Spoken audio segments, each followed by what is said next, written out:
Hi guys, welcome to Counterpoints. My name's Connor. I'm a science fiction, politics, and philosophy nerd, a Marine Corps and law enforcement veteran, and I would argue a real Republican. We're going to be checking out our old friends, Sitch and Adam show, The Last Centrists, even though they don't like being called centrists. We're going to check them out debating the former classical liberal Sargon of Akkad about liberalism. Sargon of Akkad has abandoned liberalism. He used to be an anti-social justice warrior classical liberal, kind of a centristy guy. And then Sitch and Adam, I would say, used to identify as centrists, but are probably center right, center left. I would consider them a part of the contrarian right. So we're going to see them fight whether or not philosophical liberalism is good. And I'm looking forward to it because realistically, I have criticisms of everybody involved. Let's take a look. I don't think you, that's okay. You go to the bathroom. I'll talk to Carl for a second, and then. Hang on a second. This is louder than I was expecting. Let me. We're loud. Okay, try now. How's it going? How you doing, man? Yeah, good. Yeah, good. Yeah, of course. Actually, I've got a really annoying fucking cough. Oh, okay. Well, don't cough into the microphone. I'm afraid I'm not look. I didn't hector you to come on. You wanted to come on, so I did. But I did put the bat signal in the thumbnail. I thought, oh, if I put Carl in the thumbnail, there's no way he can resist. He's going to come talk to us about this shit. Yeah. So what's up? Why you're always totally bitching about liberalism? What's going on? Let's go. On, Carl.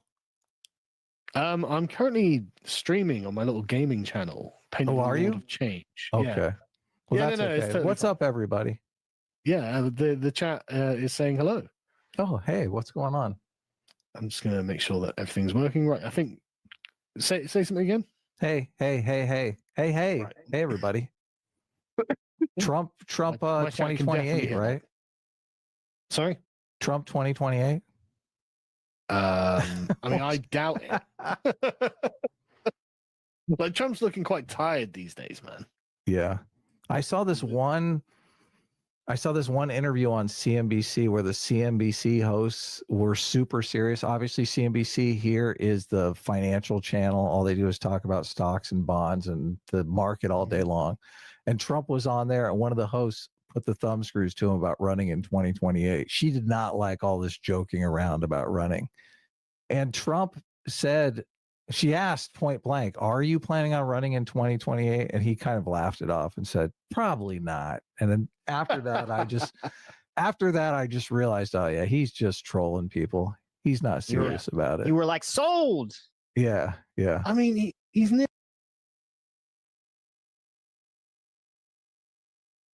Okay, this is, I have no idea, man, but I'm just going to say it. This is what pisses me off, okay? This is what pisses me off. The lack of acknowledgement of how serious January 6, 2021 was. Because if you check out videos for Sitch and Adam in 2021, 2022, 2023, they knew how serious January 6, 2021 is. And by the way, no one's getting over it, guys, okay? I know the center-right guys, they just want us to get over it because it was 5 years ago. What happened was a lawyer named John Eastman came up with a legal theory on how Trump could steal the election. He would have the vice president of the United States unilaterally declare that these states had ongoing fraud investigations and therefore their votes didn't count. Therefore, he would vacate it and he would declare Donald Trump the unilateral winner. Alternatively, he could vacate the votes, and if he couldn't declare Trump the unilateral winner, then he would push it to the House of Representatives for a vote through some procedure that I hadn't heard of, but apparently exists. And then because Republicans controlled the House of Representatives, Donald Trump could be elected president from the House of Representatives. And then the final thing, I forget what it was. It was like if the House of Representatives weren't giving him a majority, then they had a third way in order to declare Donald Trump the winner. But effectively, they didn't have evidence of the fraud. Bill Barr had already resigned because he knew that Trump was going ahead with this stuff. Half of the DOJ had already resigned because they knew Trump was going ahead with this plan. And then the final thing was January 6, 2021, where they did a protest that turned riotous that I think that if Donald Trump wasn't a lying, megalomaniacal, manipulative piece of shit, then everybody should have been rioting. If there was proven outcome determinative voter fraud, then the entire country should have helped the rioters during January 6, 2021. But he didn't prove it. He didn't prove it in court. He didn't prove it out of court, right? I would change my entire opinion on Donald Trump if he set up a 40-minute PowerPoint presentation with evidence, with hyperlinks, showing that the Democrats used like illegal means in order to seize the presidency. I would change my tune and I'd be like, hey, I hate Donald Trump. I hate him for XYZ ABC reasons, but the Democrats engaged in horrible criminal behavior. And as a result, he should have won the election. I would absolutely change my tune if given sufficient evidence. He's had 6 years to prove outcome determinative voter fraud. He hasn't. And not just that, he has the entire power of the federal executive state at his disposal right now in order to prove his case. It's not a priority for him. You would think that the collapse of the republic through outcome determinative voter fraud would be something that you would want to prove to the American public. He's not interested in it. My suspicion is he's not interested in it because it wasn't true. So we effectively had people try to steal the Republic of the United States, and now it's a goof. Now it's a laugh. I'm just going to say it. Adam, I don't think it's fucking funny. I don't think it's funny. I think it's fucked up. And I think that like 4 years later, because you know your audience is, they laugh it off, you're laughing it off, fuck you a little bit.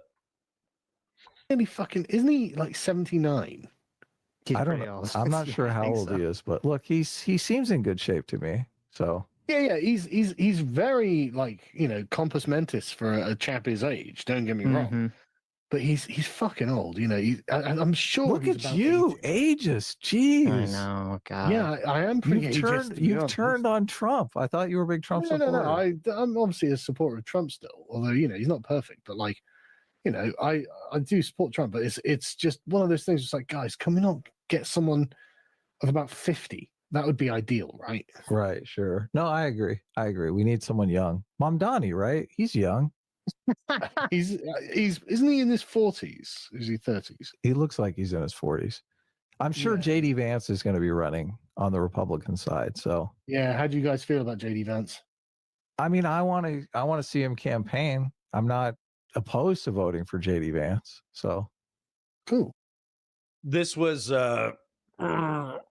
Pisco's point, and it's a well-made point. I'm not criticizing Pisco, but Pisco is saying that JD Vance enabled the second Trump administration. He said that he would have done what Mike Pence was unwilling to do, and he's complicit in all of the horrible policies that have had disastrous effects over the past 9 months. So why would you consider voting for him as president of the United States? And like I said, I do think that character matters as an example of character. I think I made it pretty clear in that conversation that I respect Mark Kelly for doing the video. And then when all this public pressure, backlash, and political pressure and criminal pressure comes back at him, he says, no, fuck you, you move. I actually respect Mark Kelly for that. There's plenty of reasons to criticize Mark Kelly, but that's not one of them. So I do think character matters, but I do think that the implementation of policy matters more. And so if the Democrats were running a Mamdani character who was trying to institute like a socialist utopia, and then JD Vance became like a tech bro, technocratic, futurist, policy wonk with perfect Republican bona fides as far as like what policies he wanted to execute, yeah, there's a possibility that I would vote for JD Vance, even though I do think that he's responsible for the incompetent and unnecessary deaths of international people as a result of the slashing of international aid. I understand JD Vance to be an evil person, but I will evaluate people based off of policy.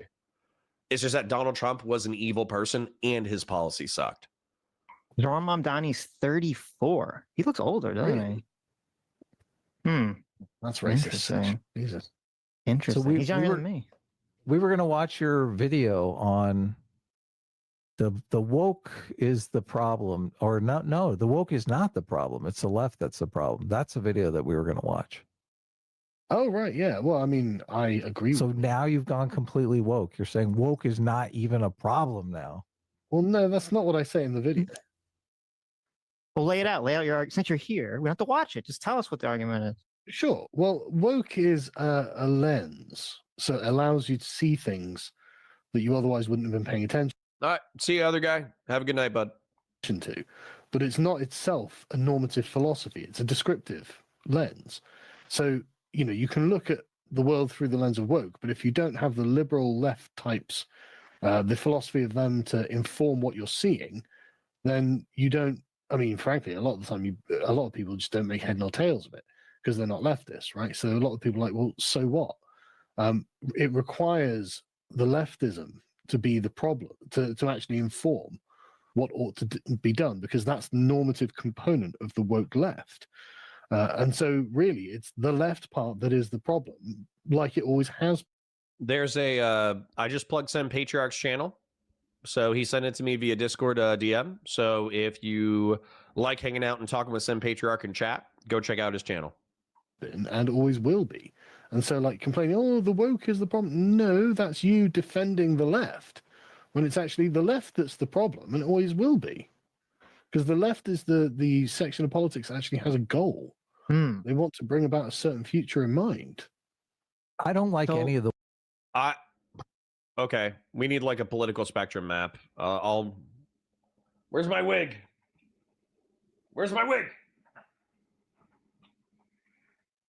I'm not going to keep this on the entire stream, and I'm not going to do it all the time, but I'm going to do it sometimes when the spirit of Bob Ross is in my body. I'm gonna do it. Okay. So this is what frustrates me about what Sargon is saying, because I don't think it's really true, but that's okay. Bear in mind, there's like 1 billion factions of politics, so me drawing like 5 of them across a political spectrum is probably not a great way to understand it. But the political spectrum, the left-right dichotomy, once again, comes from the French Revolution. And what happened was the left and right, it was from who sat where in parliament. And the left were the more human-oriented people. And what I mean by that is that they were the Jacobins, were the far left. Those were like the revolutionary left-wingers. It was also a healthy chunk of the moderates who wanted some level of reform within French society. And then the right wing were the monarchists and the institutionalists. They were the people who supported the church and supported the king. And so what happened within that dynamic is that right and left became shorthand for a temperament.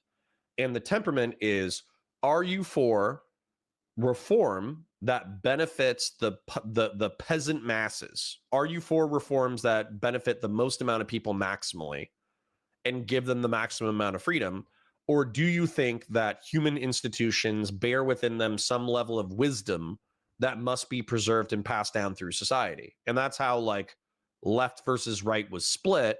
And that's why liberals, people who care about maximizing human freedom, were considered left-wing. And conservatives, people who wanted to preserve social institutions, were considered right-wing. And that's kind of the framing that we accepted up until very recently.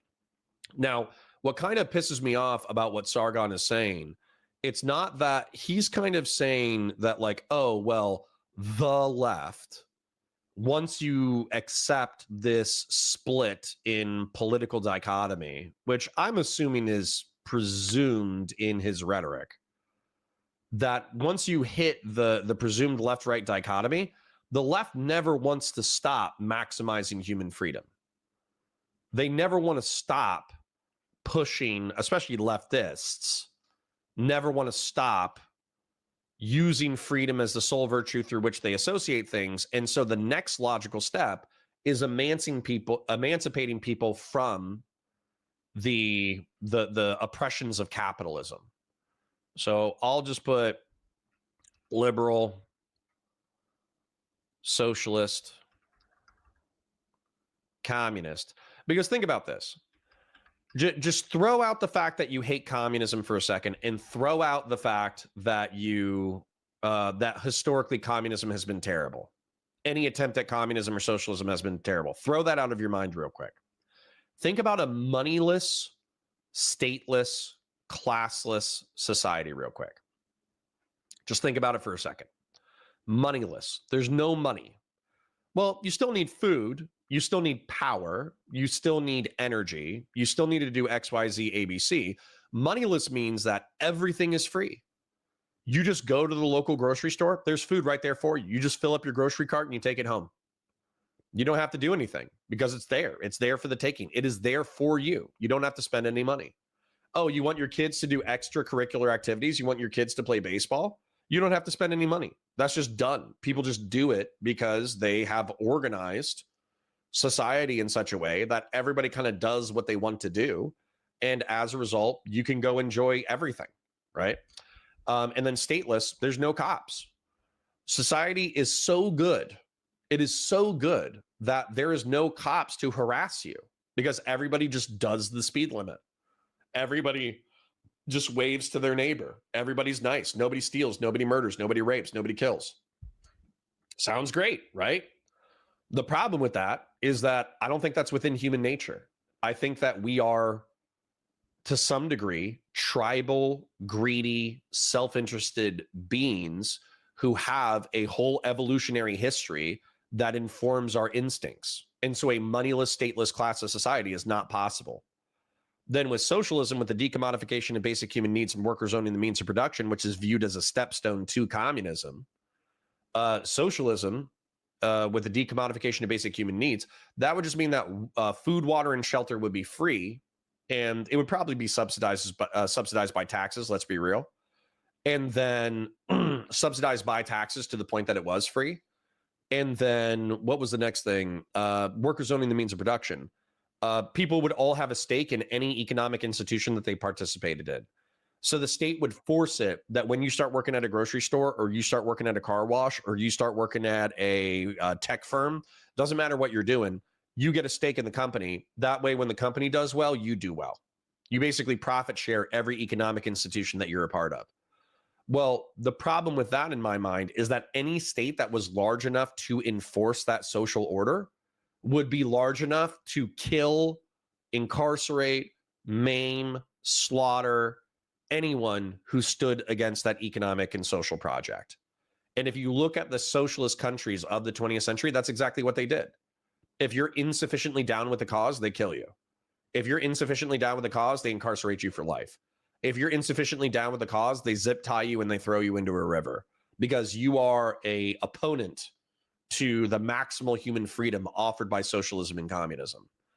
And so I'll get back to the content momentarily. But what Sargon kind of says is that since liberalism, which is kind of like maximal human freedom, permits people to believe whatever they want to believe, and liberalism doesn't really have like an end state in mind. Like you could technically have a liberal republic, you could have liberal direct democracy. It could even be argued maybe you could have a liberal socialist society or a liberal communist society. Since liberalism has no material political endpoint or no spiritual endpoint, it permits all these pernicious ideologies to operate without punishment within the system of liberalism. And so that's kind of why Sargon, and to some degree I am, critical of liberalism as an ideology and liberals as a political tribe. I think you're too permissive of crazy, shitty ideas. But anyways, let's let him make more arguments. Woke right framing. So I don't know if this keys into that. I'm assuming you're against the woke right terminology as well, Carl. I mean, I just think it's lazy. Okay. Frankly, I spoke to James Lindsay at ARC last year, and he, said to me, "Well, yeah, I know like a lot of people are being called woke right who aren't like anti-Israel or not even like they're not actually. You can be anti-Israel without being like a fucking online Nazi." Can you But turn your mic obviously- up just a tad, Carl? You're a little low, so. I don't know if I can. Oh, I'm still you go. painting as we talk, Okay. so I'll lean into it more. Oh, nice. The figures. Yeah. So he admitted to me that he knew that he was being cavalier with the way that he was describing people who are not like anti-Jewish spurgs online in this thing, because really what's being categorized here? I mean, it's just I don't want to sound mean, but online Nazis are not new. And that's all that James Lindsay is trying to identify. And fair enough, I don't see a problem with trying to identify online Nazis. But suggesting that anyone who's not liberal falls into that camp, which is what James is doing with the woke right, well, I'm sorry, that's just wrong. And that forces people to kind of attack you on the grounds that, well, you're defending the left here now. And so James Lindsay is forever the leftist infiltrator on the right, which is the problem the right has always had, frankly. Allowing renegade leftists to come in and start telling people how right-wing thought ought to be. And shock and surprise, it ought to be liberal, guys. What a shock. Oh my goodness. So are you saying someone can be woke right and not be a Nazi? Because doesn't he just mean woke right is a Nazi? Well, okay. So I think this is a structure of his own doing. Okay. Because he's saying, and I mean, somebody can correct me if I'm wrong. I think he's saying that liberals are so overly permissive of shit that they're naturally going to tolerate socialists and communists taking over American politics. And so as a result, they might as well be leftists. But what frustrates me about that is anybody who's engaged in the online political sphere, and Sargon's been engaged in the online political sphere longer than me. He started his digital media career, I think, all the way back in 2015 or 2016. So I started like 4 or 5 years after Sargon. So if I know this, he should know this. There is a pretty strict separation between leftists and liberals on the left. And the reason why is because leftists don't want to be associated with liberals because they view liberals as the weak capitalists, the weak enablers of the right wing. So unfortunately for liberals, they're stuck between a rock and a hard place where they're not left enough to be considered leftists by leftists, but they're not right wing enough to be considered right wing where they can enter into a natural alliance with Burkean conservatives, national conservatives, trad conservatives, etc., or fascists. So they're kind of stuck constantly fighting both sides. And I think that's my frustration with what Carl is doing. I think Carl, by labeling James Lindsay a leftist when he's clearly not a socialist or a communist, all he's doing is he's poisoning the well rhetorically, where he's saying, yeah, fuck James Lindsay. He's not part of our project. He can eat a dick because all he does is he enables socialists and communists. And I think that's bullshit. I think James Lindsay has spent a healthy chunk of his political capital and career fighting leftism. So to just like cast him aside as being as bad as the most extreme parts of the left, I think Carl's full of shit. I think it's a political calculation. I think it's just trying to radicalize and tribalize his base against somebody who could be an ally. And I think it's shitty. Left-right dichotomy, Sargon. I'm gonna say this real quick. I'm probably gonna keep referencing it, but yeah, I don't view this as descriptively accurate. I view this as politically expedient. I mean, a Nazi is a Nazi. Like they have a particular worldview. They have. No, I completely agree. Look, I don't like the terminology because we have a term. It's called Nazi, right? Yeah. Yeah. And so James is actually being, and what it is the left has made calling people Nazis very unfashionable because, of course, they have applied that term to literally. I mean, like Mamdani is literally being like, I did call him a fascist, but Trump's like, yeah, you can call me a fascist. It's fine. Because everyone knows he's not a fucking fascist. Sabian Green says, saying I'll vote for an evil person if they have the best policies seems pretty fucked. Yeah, I hate to break it to you. That's politics. So, like, James is like, oh, well, the woke right are actually the problem. It's like, well, no, they're just online Nazis, mate.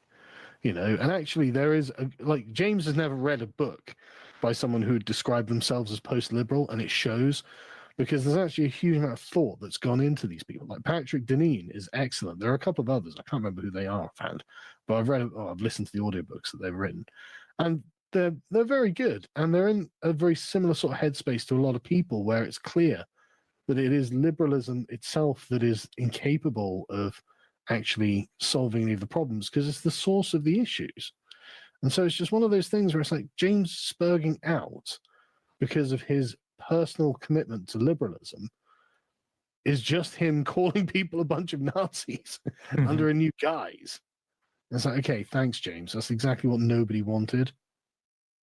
So when you say, I was trying to clarify, when you say James is saying he's calling everyone woke right, someone who's on the right but is not a liberal, right? So someone who's not. When you say that, you mean someone who doesn't believe in liberalism, Correct. right? Okay. So are you arguing that there are no people on the right that believe in liberalism, or there shouldn't be people on the right that believe in liberalism? Yeah. Liberalism is itself what the left is.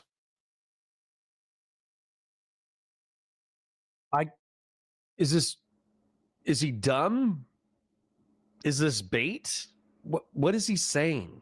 Does he not make a differentiation between liberalism and socialism and communism? Because there's obviously liberal capitalists. There's obviously like liberal libertarians. You know, that there's people who obviously advocate for a free economy, freedom of conscience, freedom of speech, which is contradictory to the authoritarianism required in order to instantiate socialism and communism. So that this is what's pissing me off, and I'm trying not to be a broken record, but this is where I think Sargon has I think he's jumped the shark. Just identifying everything left of JD Vance as liberalism, I think is R-slurred, very R-slurred. So maybe he can make a more intelligent articulation of it, but I think this is politically illiterate and stupid. Okay. Well, it's a lot of people in America would not agree with that at all. Yeah. Yeah, they wouldn't, but they'd be wrong. Like 50 years of Republican policies on the right would not would not. Republicanism itself is a liberal project.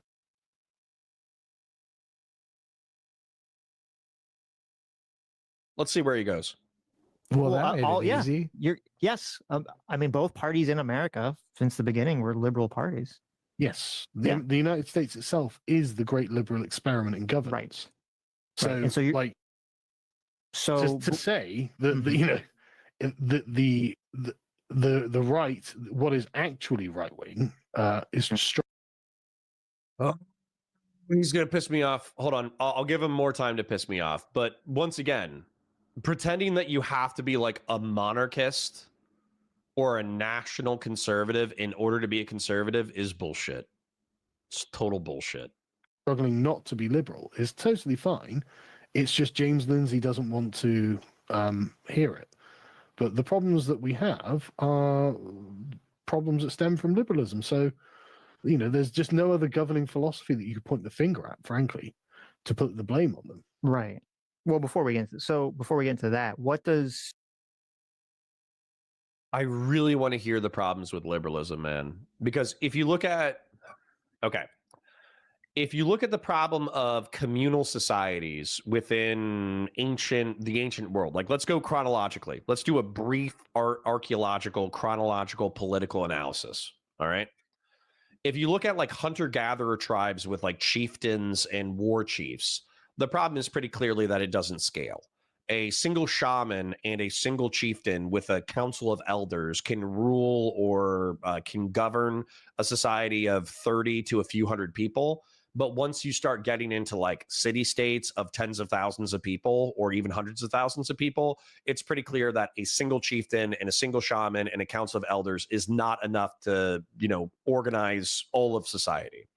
And so if you look at societies that emanated from the city state or new empires, what ended up happening is they hybridized into technocratic states where instead of having a council of elders and having a king or a shaman or a chieftain, what they did is they hybridized with effectively republicanism or direct democracy. And so if you look at the Athenian government of like ancient Greece, it was direct democracy for a certain class of people. Now they were like male landowners, but at the same time, they had direct democracy. If there was a legislation, if there was a rule or an ordinance that needed to be passed in ancient Greece, every man who was a property owning man could show up to the council or the Senate or whatever, and they could vote on whether or not that law was going to be passed.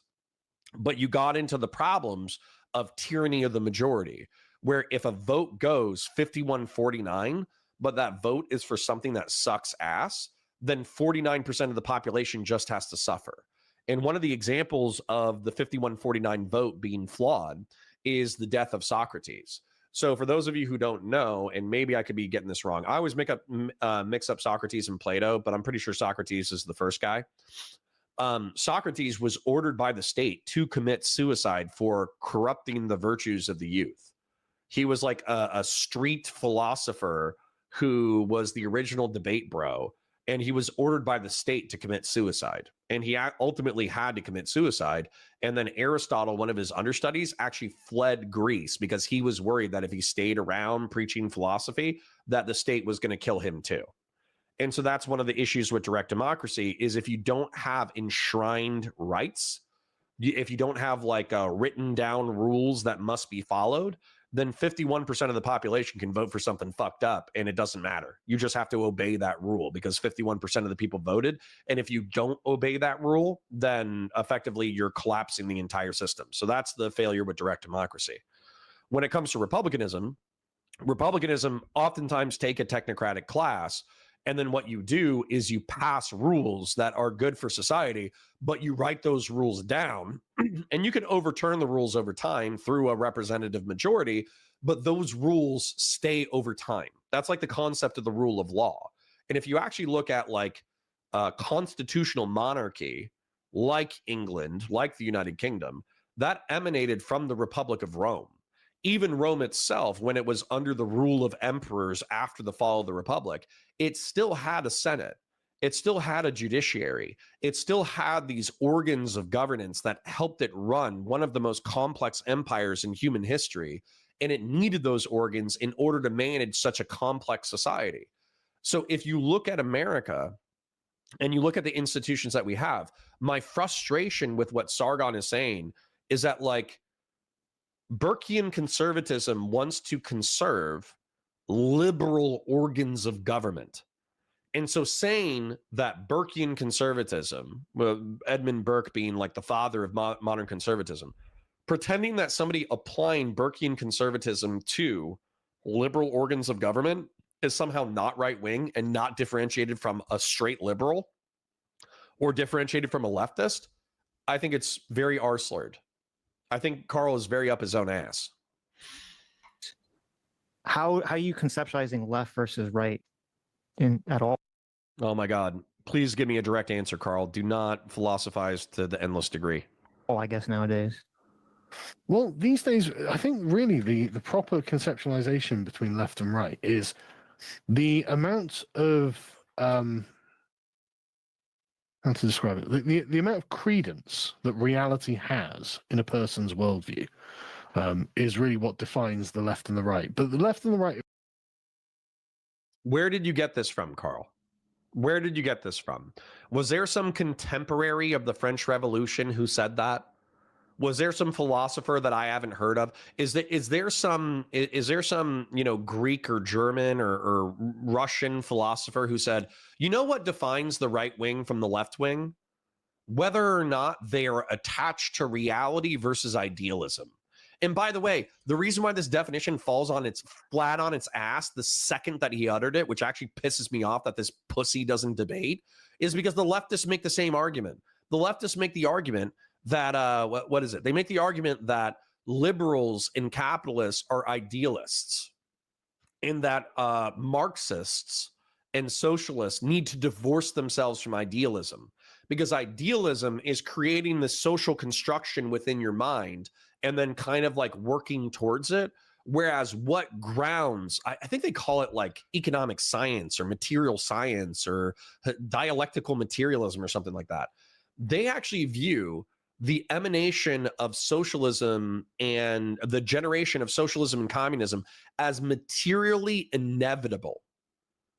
It's inevitable. It's inevitable. The reason why they view it as materially inevitable is because they think that there's a contradiction within capitalism, that it generates so much wealth for the upper class and so little wealth for the working class that ultimately this struggle will need to be resolved by a new harmonious state. And they think that that harmonious state is necessarily socialism and then communism. So they think that that is a pseudo-objective analysis of history and economics that will be resolved one day. And that anybody else who envisions some kind of like hybridization, they're like an idealist. So how is Carl making the same arguments as a fucking communist? And by the way, that's James Lindsay's point, is that Carl and people like Carl have ingested so much dissident right-wing and dissident left-wing philosophy, they might as well be communists for the right wing, because that's how they behave. They might advocate for far right-wing positions, but they behave like leftists. They're explicitly liberal frames. It doesn't make sense to say there's like a left wing of Islamists or a right wing of Islamists. It's out of context and makes no sense whatsoever. Because the frames left and right come from the French Revolution, come from a liberal. Okay, we at least have a acknowledgement of the historical definitions of left and right. Okay, interesting. Revolution. Mhm. So the frame itself is a liberal frame. And so if you talk in terms of left and right, you are speaking in the terms of liberalism, and you've accepted that liberalism is the determinate creed of the conversation. Okay, and by the way, I'm okay with this. I just want to see where he goes with this. Well, I think generally, I understand what you're saying, but I think generally, like the term, like it means something. Like left and right means something. Usually, there's some kind of vibe of like tradition versus change, or moderateness versus not being moderate, or being more textualist or literalist, especially when it comes to religion. So if someone says like, oh, they're more like a left-wing Islamic, generally people think like, oh, well, yeah, they believe in Islam, but maybe they don't necessarily keep halal, and they're probably not running around making people wear burqas. Like it means something. Like there's an idea. You notice there. that we don't apply we don't call them left-wing Muslims if they're just not very good Muslims. We call them moderate Muslims. True. Right. We don't ascribe a point on the political compass to them because it doesn't make sense. It's not, as we would define it, a left and right issue. Okay. I don't agree with this. So if you accept the French Revolution political dynamic, where the right wing are the people who are trying to preserve institutions and the left wing are the people that are generally pro-people, and if you find a moderate Muslim who is more tolerant of gays, more tolerant of women not wearing hijab or niqab, more tolerant of people of other faiths, et cetera, if you're saying that you're arguing for a maximally free society where that person is free to be Muslim, but they're tolerant of the freedoms around them, then I would say that is pretty clear, like a liberal instantiation of Islam. However, if you had somebody that was obsessed with preserving the sociocultural religious supremacy of Islam, and they thought that Islam needed to be imposed top-down in authoritarian, hierarchical manner, and any institution that reinforced Islam needed to be reinforced by society itself, then I think that we would argue that those people within the left-right dynamic, as articulated within the French Revolution, those people would be definitionally right-wing. And I don't even think Carl would necessarily agree with that. I think that he's trying to be some like ascended dissident right-wing person where he rejects the historical binary of left and right, and he ascends to some higher level of right-wing thought by rejecting the binary entirely. But once again, if we have a historical situation that we use as shorthand for left versus right, but you claim to be even further right, you can't claim like, oh, well, I just deal with reality better. It's like, no, fuck you. Like what? That's a dog shit definition. So what are you talking about? It's one of personal conviction. Sure. So it's just, okay, so left, let me think of what you're saying here. So left and right is a liberal framing, but you understand what I'm saying, right? That people definitely do interpret left and right versus in that. Wowman542 says, I forget the whole train of thought, but Sargon argued that communism and socialism always emerge out of liberalism, so they are closer than people assume. Yeah, but I don't even think that's historically true. Soviet communism emanated from a imperial system. They killed the czar. They killed the czar, which was a monarch. And then also Chinese communism was a competitor with liberal nationalist, I don't even know if it was a liberal, but nationalist capitalism with Chiang Kai-shek and the nationalists, it was a direct competitor in the collapse of imperial China. So it didn't emanate from a stable liberal society. It emanated from a collapsed imperial system. So even within like a historical analysis, he's just fucking wrong again. So, dude, I'm not going to lie. This is where I get a little Anglophobic. This is where I start to hate English people, is because you could have like the most 80 IQ midwit motherfucker, but if he talks slowly without stuttering and he has an English accent, people assume he has like 20 or 30 higher IQ points than he actually does. And so far, Carl's argumentation has been actually pretty dog shit. So I'm happy to see him get pressed, but I want to get to, why does he think he is the true right wing? Why does he think he has like, how is being a neo-monarchist, because a lot of people have called him a neo-monarchist, how is being a national conservative and a neo-monarchist break you free from the left-right dynamic articulated within the French Revolution? It makes no fucking sense. But I'm going to go ahead and thank Grassroots, because Grassroots kicked in. Grassroots Hegemon for 20 says, Sargon and Yarvin would and do argue that we really shouldn't have a state, but tens of thousands of city-states of 30,000 people, and your liberty is only in that if you don't like your city-state, you have the right to fuck off to another city-state. What problem does this solve? How is that any better than the United States? What if you go to Kentucky, like rural Kentucky, and they have slavery there? And then you're like, wow, I really don't like slavery. I'm going to move to Jackson, Mississippi. And then Jackson, Mississippi is a more liberal version than whatever that bumfuck city in Kentucky was. How does that solve any of the problems of being alive? What spiritual problem has been solved? What ruling problem has been solved? What governmental problem has been solved? I swear to God, it has nothing to do with actual governance or human well-being. What they want is they just want to be the enlightened class within a fiefdom of their own creation. Sargon wants to create a city-state within the United Kingdom where he's considered a part of like the shaman class, and therefore he has a really good life where he can bang all the hoes and raise all the kids and have his little fiefdom. That's what he wants. Or that's what I'm presuming he wants based off of that line of argumentation. But he hasn't solved any of the existential or spiritual crises of humanity. How does that fix anything? What the fuck? These people are just schizophrenic, and I don't know why they're popular. It actually pisses me off to some degree. But I'm going to go ahead and plug my PayPal. So thank you to Grassroots for the 20. Thank you to, I think it's McDevin. Thank you to McDevin77 for the 5. So thank you for the financial support. I am plugging the PayPal just because it is Christmas, and I got an anniversary this month. So if you want to support the channel normally, like the stream, share it with your friends, engage with chat, super chats if you got them, memberships if you got them. If you want to help me take Mrs. Points out on a fancy date and or buy the Points kids some presents in a timely fashion, feel free to hit that PayPal. Parasocial love. Let's keep going. That way, that it does mean something to people. Yeah, There's a concept there. It's not like illusory. yeah. No, I'm not saying there's nothing relevant there. You know, there's a reason these terms persist, obviously. But the issue is the reason that liberalism came into existence is to oppose what I guess they would call like the true right, which is a non-ideological form of politics, right? So it's a form of politics that doesn't actually begin with a theory and has been actually begun with a practice. Whereas liberalism begins in a theory. What do you mean by beginning with a practice? Well, as in it's the result of what people have just been doing naturally over time. All right, I'm going to start writing this shit down, but Regnar, thank you for the PayPal donation. Sincerely appreciated. Excuse me.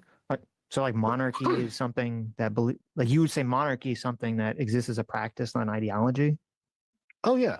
I mean, you have kings long before you have writing, right? You've got, you know, kingship is something intrinsic to human beings, and even now, like I think there's a fairly good argument that Trump basically is the king of America. I think a lot of people do kind of. I hate this guy. Even if like, not necessarily in a legal sense, but in like a spiritual sense. I know what you mean. Yeah. Sure. Yeah, like he has, and the thing with Mandami was amazing and actually really highlights the point. Like, it doesn't matter what you call me. I'm the guy in charge, by divine right, essentially. You know, so, and his magnanimity there to concede, to let Mandami like essentially defend himself to his friends, like. Okay. Once again, this is why this is stupid as shit. Okay. So what is it? The true right wing emanates from a practice, not from an idea. And even within the left right dynamic, you could argue that like monarchy or the concept of a chieftain or a shaman is necessarily like something that's happened substantially throughout history. So, and then once again, thank you, Ragnar. Thank you. Much appreciated. But my frustration with this is how long does republicanism or liberalism need to exist before it becomes itself a practice? Because if you look at what somebody said, like human beings are one of the few political creatures on the planet. But that's not how I view it. I don't view humanity as somehow like completely separate from nature. I think we're an extension of nature. And so the same way that ants have colonies, I think humanity has political societies. And so if we practice political societies for long enough, like let's say that we just do democracy. And the reason why we practice democracy is because we think that every person in a society should have a say in the way that that society operates. Or if we go with the conception, and I know that he would say, oh, well, you're going with the conception first. But let's say that we go with republicanism and we say, well, there are rules that we instantiate within that are meant to be long lasting because they're just good rules, like freedom of speech, freedom of conscience, right to self-defense, limited government, all that kind of stuff. In limited meaning restrained by law. Well, all we're doing is we're extending our natural social proclivities.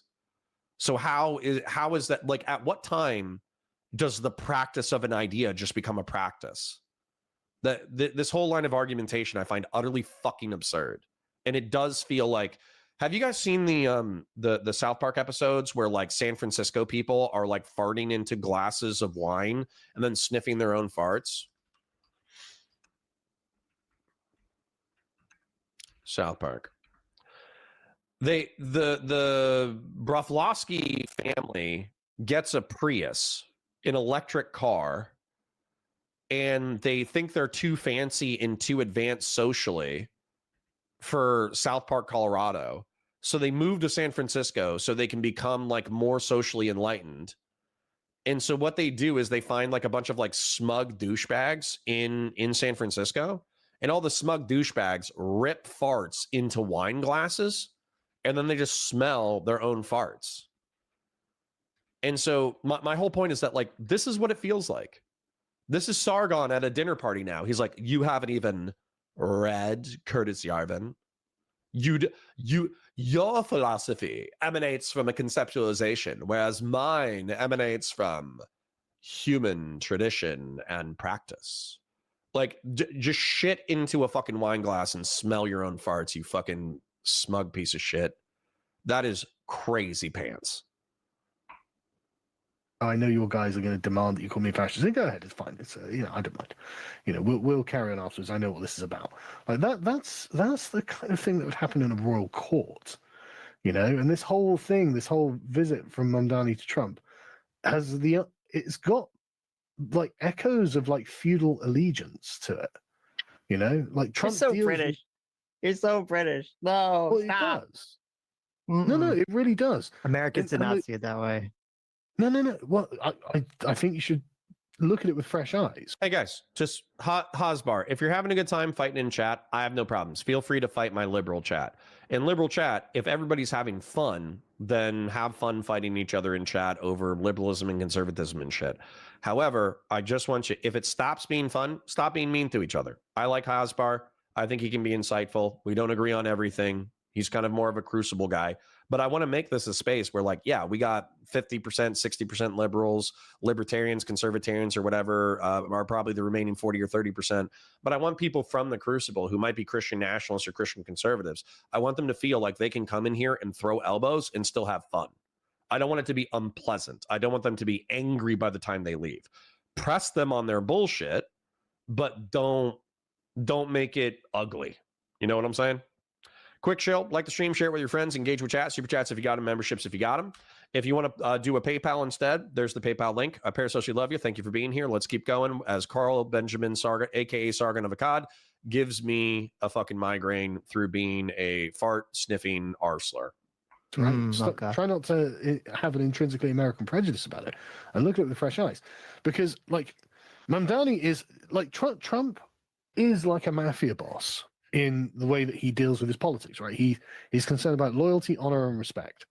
And these are the primary things that you have to show Trump in order to make him like you. And the second that you do that, he fucking loves you.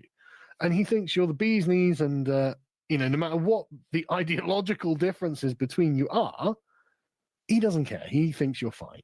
Mandani understands this clearly because he has been respectful to his elders. He's been respectful to the president, and he's gone there and been on his best fucking behavior.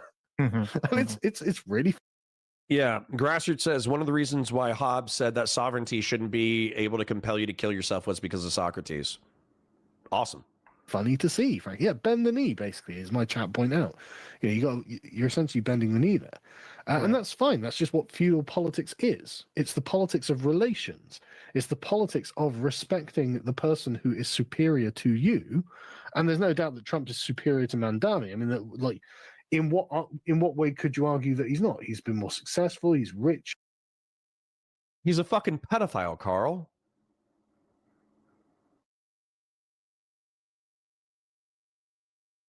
How is he not proving every criticism of like monarchy instantaneously? Because correct me if I'm wrong, wasn't one of the main criticisms, like the American hostility to monarchy, is the fact that there have been dozens, if not hundreds, of incompetent, bloodthirsty, megalomaniacal monarchs and emperors throughout history. Like for every Marcus Aurelius, there's 10 Neros. Excuse me.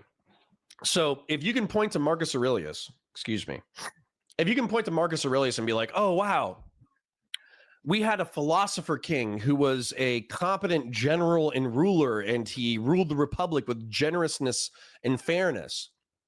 Can't you point to Commodus immediately after him? Can't you point to Nero? Can't you point to fucking Genghis Khan or Hannibal or and I know Hannibal was a great general, but he wasted Carthage's energy trying to destroy Rome, and then ultimately resulted in the destruction of Carthage. So while Hannibal is considered like a heroic general who competently attacked the Roman Empire, he was also the person who sowed the seeds of the destruction of Carthage. So you have Hannibal, you got Genghis Khan. Arguably, you have Julius Caesar. I know that we would fight over whether or not he was a benevolent dictator or malevolent dictator because of the way that he died. For every positive example of a benevolent philosopher king, you have an equal and opposite terrible example of a piece of shit. And so right now, Sargon is unironically saying, well, it's the politics and the society of social relations in which you defer to your betters, because look at the many ways in which Donald Trump is better than Mamdani. Okay. And then he starts listing like material considerations like, well, he's wealthy and he's powerful and he became president. He's not a mayor. And so you must defer to him. Fuck you. Okay. Fuck you. Fuck you, Sargon. Fuck Donald Trump. Fuck MAGA. And you know why? Because I live in a republic. I live in a place where you have freedom of conscience and freedom of speech, and you have the right to express yourself. And so I don't have to kiss the ring of ephebophilic sex trafficking pieces of shit just because they're rich.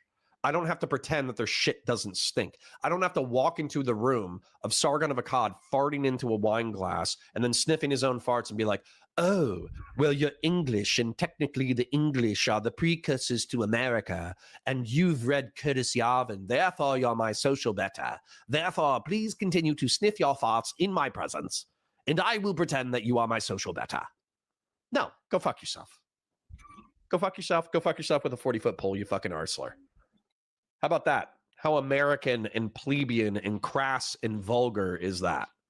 And it's my right to be plebeian and peasant-like and vulgar and crass to your aristocratic bullshit.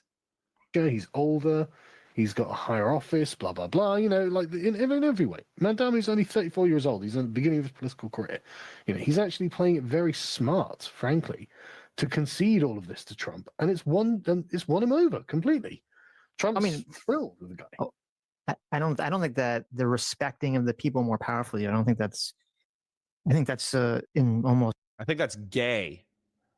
If Sitch and Adam were being honest and they heard Carl say this and they didn't care whether or not they kept the relationship, they would say that's gay as a pejorative. And by the way, I have plenty of bisexual and homosexual audience members. I parasocially love each and every one of you. If you're a boy who likes to kiss boys, good for you. If you're a girl who likes to kiss girls, good for you. I'm just saying that you have to defer to your social betters is fucking gay. Every, if not every, political hierarchical system. I don't think that's unique to monarchy. That's something human, right? Is to respect people more. Well, it's just pragmatic. You got to respect the people above you if you want to keep moving up. Yeah, but the nature of pre-modern politics was based in relations, and so there was a political valence. Liberalism is based in relations, you fucking dumbass. It says don't fuck with people if they're not fucking with you. God, this guy just loves the smell of his own farts. To the relationships. So sure. it's important for political organization to have these kind of firm relationships. And that's what Mandami is demonstrating now. Yeah. I'm just saying I think that's true for all politics. But no. I appreciate that you're trying to universalize this, but it's not universalizable. Okay. It's not a given that actually there are accepted hierarchies in. I have not read Sun Yat-sen. Tell me more. Political movement. I mean, there's a great example in Britain at the moment with a party called Your Party.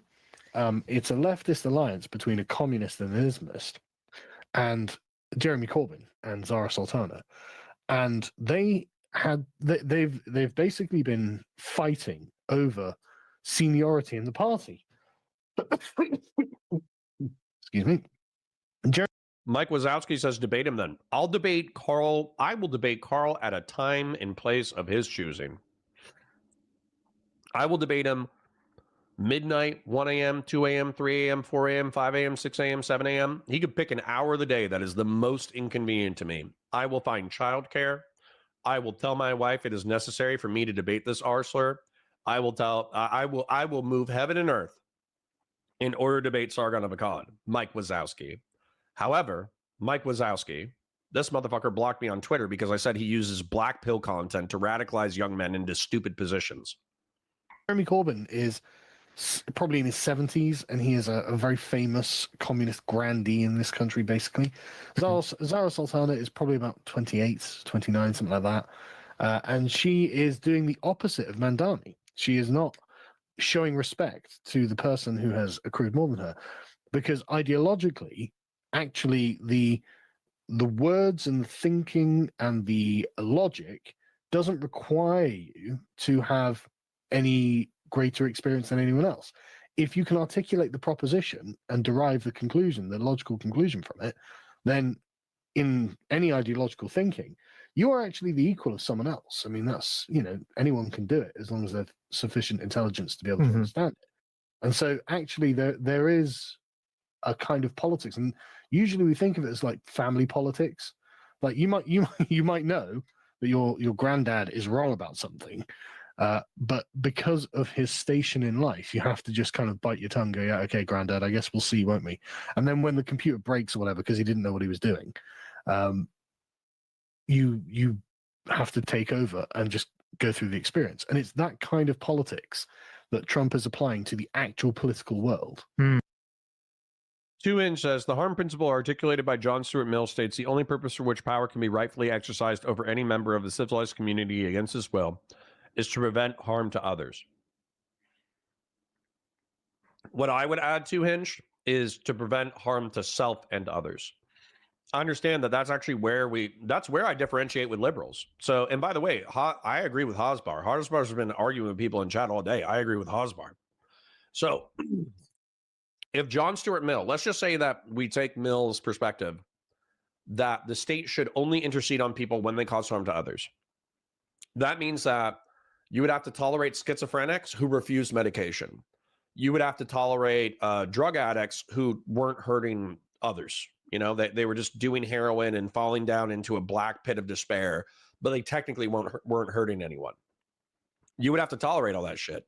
You would have to tolerate Bonnie Blue having sex with 1,000 dudes in 24 hours when the correct number is 999. If Bonnie Blue has sex with 999 guys in a single day, I'll leave her alone. If she has sex with 1,000 guys within 24 hours, she should be in a fucking insane asylum in a padded cell talking to a therapist getting lithium. Okay? And the reason why I'm willing to say that is because I've encountered so many people who are technically not hurting other people, but are hurting themselves in such a grievous way that it actually drags down society. It drags down the other part. It drags down other parties. And what I get frustrated with liberals on and libertarians on is that they don't concede that we are connected people.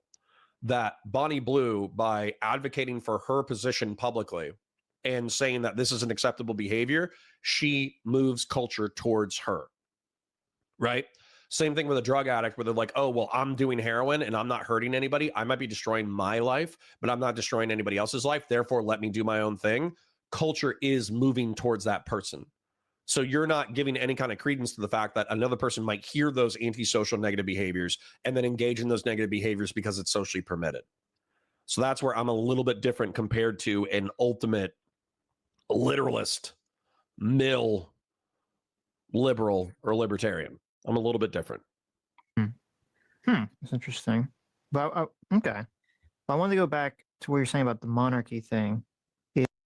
ET, caught up with you, and thank you for the $5. Hope y'all had a good Thanksgiving. Has anyone seen the recent Black Man Spy video by Malcolm Nance? How hear this, do not obey illegal orders. Now hear this, do not obey illegal orders. I haven't. I think there's a lot of criticism of Malcolm Nance. If you're saying that he's a black gentleman who's fighting the war in Ukraine, and he's kind of a pro-Ukrainian propagandist, a lot of the veteran community doesn't like him because they think that he exaggerates his military history. So I don't know if that's the same Malcolm Nance, but I also haven't seen it. But thank you for the $5. I appreciate it. And then I'm going to thank Isai Garcia as well for the 2. How much do you need to pay the sitter? Probably nothing. I have grandparents. But dude, $10, $20, $5, $10, whatever you got that helps, man. Whatever you got that helps. I don't, you guys are incredibly generous. And I had an excellent month last month to the point that I'm really confident in the future of the channel. I really am. I think we're going to do great. I just think I have to keep grinding out content. And I need to figure out how to get, how to build a VOD audience. People who enjoy the VODs as much as they enjoy the live streams. Because the truth is, VOD is kind of hit or miss, but live streams are pretty much always good. So I don't know how to, I don't know how to fix that. I don't know how to make mods more entertaining. Maybe I need to talk less. I have no idea. But there's a PayPal link. So if you want to throw $5 or $10 or $20 or $50 or $300, whatever you want to throw at me, it's appreciated. And I promise that I will use it to either buy my children toys or I will take Mrs. Points out on a fancy dinner date. So I understand what you're saying. Monarchy started as a practice. It's something that I assume naturally just kind of occurred out of people controlling land and kind of, grew out of that. And then obviously there was an ideology afterwards that was sort of imposed upon it with divine rights of king and all this other, it was all different forms of monarchy. Exactly right. Right. And all this other stuff. So are you laying out the idea that the right, anything that's on the right is something that begins with practice and anything on the left is something that begins with an ideology? Yeah, I think so. I think that's the right way to look at it. Interesting. Okay. Because most rational thought is a description of what's already being done, right? It's actually very hard to conceive of something that isn't real, right? And even and this has been known for centuries. Sorry, I mean, Descartes is the one who really sort of, I think, first articulated this. And he was like, yeah, I can't think of anything that doesn't exist. And even things that don't exist are chimeras of things that do exist. Like a unicorn is a horse with a horn on it. You know, a horn is a thing, a horse is a thing, and someone's just smushed them together.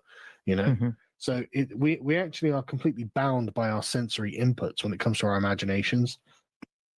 Sure, like democracy didn't exist, but you could conceptualize it by rearranging things that do exist. Yeah, but you can't conceive of something that doesn't exist. Yeah, well, that's completely not even like nothing is completely 100% new. Yes, right. Well, nothing's new at all. Actually, if you think about it, like think of something that doesn't. Well, you wouldn't know exist. because you can conceptualize it. Well, that's the point. Right. You'd and if you saw something, and this is like what the heart of Lovecraftian fiction is about. Mhm. Is about trying to imply there is something that can't be conceived of because you've got no sensory. Mike says, when will I debate Andrew again? Whenever it's convenient for him, man. Mike Wazowski asks, guys, Mike, I'm not scared to debate. I'm not scared to lose debates in an optical sense. I'm not scared to conversate with anyone. Okay. I think what I think. I say what I say. And very oftentimes I mean what I say pretty sincerely. So if there's like an unoptical debate about Hunter Biden or about Bonnie Blue or about liberalism or about Christian nationalism, and everybody, 70% of the audience thinks I'm a fucking idiot, I don't care. I don't care. I know I'm a relatively smart guy. I know that I can understand complex concepts. I know that I typically debate to understand rather than debate to win, which means that I might come in with a preconceived notion, but if I get additional information that modifies my worldview, I'll modify my worldview on the fly. So yeah, literally whenever Andrew, the reason why I don't harass big creators that I'm friendly with, like Destiny, like Andrew, like I'm trying to think of somebody else, but maybe the Pisco or the Live and Learn crew or Josiah or whatever. The reason why I don't harass them in order to do debates and do collabs and do content all the time, even though I probably should, is because I want the relationship to be organic. I want them to want to talk to me, to want to debate to me, and I don't want to force it. And so, yeah, literally, the second that Andrew's like, I think I could stomp Connor on this topic, or even if he's just like, I just want to spar. I just want to spar on this topic. I'm down. I don't give a fuck. Experience from which to contextualize it, and so it drives you mad, right? Mhm. And so the point being, this is what the problem with ideology is that Conservative liberalism says, yeah, but have you ever thought that he's a successful and rich pedophile? it takes a series of ideas that are not directly drawn from the experience people have in the world, and it imposes it on a political or social environment, whether it's useful or relevant or important or just or good or valid or not. And that's the problem with the left part of the woke left. The woke part is just the ability to see where the application of leftism should be, which, I mean, okay, don't get me wrong, not great. You don't want them applying leftism anywhere. But the real fundamental normative problem comes from the leftism itself, because that's the ideology that has descended from heaven to earth and is ruining things. Right. And when you say that, because what you're saying is the real problem is that people have a belief system that's based on ideology as opposed to a belief system that's based on a practice, right? Thank you, wow, man. 542. I was thinking that the entire time too. If you look at feudal politics, everybody thinks that it's like this top-down perfect chain of command. But the reason why Game of Thrones was so successful was partially because it was taking the stories of actual medieval politics and then setting it in a fantasy setting. And if you think about Game of Thrones, or if you think of, there was one series that was really popular that followed Henry VIII. There was another series that was really popular that followed like the first Scottish king. Power in feudal. Oh, there was also that one about like a rape or a marriage with it had Matt Damon and the Kylo Ren from Star Wars. I forget his name, but I love that actor. And then it had the psycho chick from a female serial killer TV series that my wife loves. If I'm ever murdered in my home, it was my wife, by the way. Um, so the point is that what was I thinking? Feudal politics is way more fluid than people give it credit for. You didn't have this like perfect, like divine right of kings to rule, then the divine king, then every single feudal lord doing exactly what the king said when the king said it. What happened more realistically is that people within the kingdom had certain tithes, taxes, powers, social, like social clout, military, like troops at their disposal, men at arms, all that kind of stuff, and that correlated wealth, clout, influence, power, proximity to the king, proximity to rich territories, proximity to this, proximity to that. That had infinitely more to do with the day-to-day operations of society than just this deference to the divine right of kings and the chain of command of feudal society. And so ignoring that social complexity, I think, is ahistorical bullshit. Yeah, like when you have a belief system that's based on a practice, you are located in a time and place, and there are real agents. Democracy was not a practice in ancient Greece located within a time and place. Republicanism in the ancient Roman Republic wasn't a time and place and practice. And events and resources, material, you know, whatever you want to say, like real things that you are speaking of in a node of a web of relationships. Each thing that you speak of is a node in a web of relationships that actually maps onto a real thing, like a community, like an actual community, rather than like a hypothetical categorical community. So you've got the, you know, if you'd say I'm important in local politics in my city, and so like you're a local councillor or something, so you know the other councillors, you know the regions of the city, you know the particular like direct issues that the city has, whether it's, you know, potholes or sewage like overflows or something like that, you know, what seem to be deeply mundane things. Sorry, Short Stack Goblin asked an important question. Does my wife give me permission for my often bisexual comments in chat? No, but she knows I'm gay for Henry Cavill. It's just true. It would be wholly inappropriate to take an external ideology that has already come to a series of conclusions in the abstract and apply it to that job, right? Mm-hmm. Like you don't, what possible snark on. That's what we should call him. use could that be? Especially if that ideology was created like 200 years ago.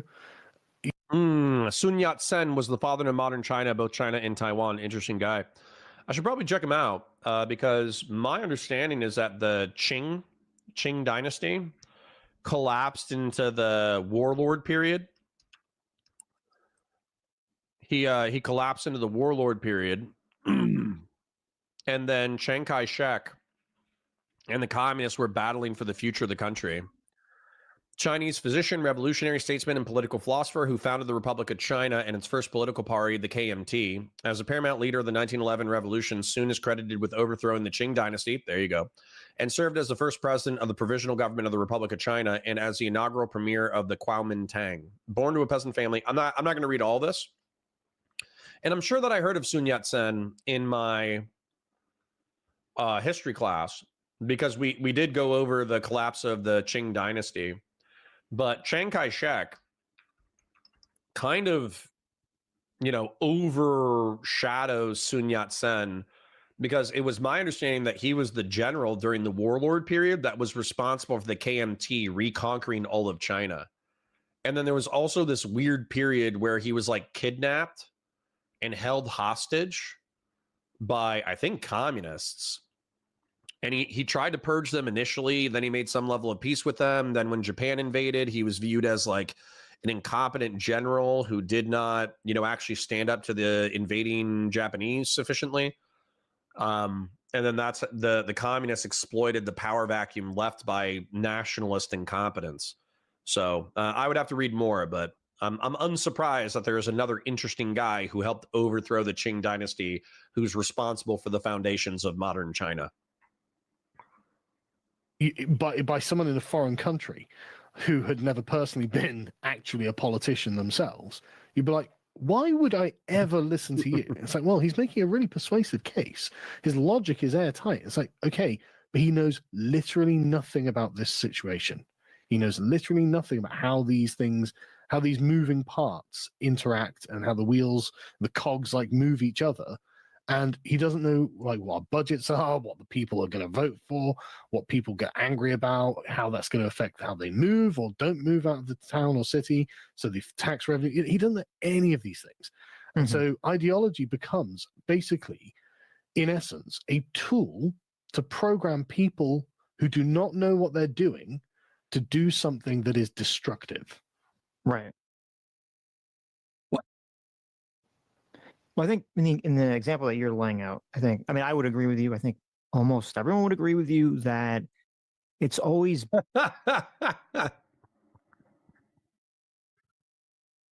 I caught up with the Bonnie Blue comment, and Conservatism says 9.99 versus 1,000 has pleased my autism. Okay. Is that the line that we can draw for our society? So for those of you who don't know, Bonnie Blue is a pornographic actress who has pulled several stunts in public, including like having street level gangbangs where she's just inviting dudes off of the street to come to her apartment to bang her, right? It's just absolutely insane stuff. Then one of the things that she's probably most famous for is banging 1,000 dudes within 24 hours. I think that is an example of how liberal tolerance of pornography, liberal tolerance of sexual degeneracy can go too far. And I think that this has reached the threshold of self-harm.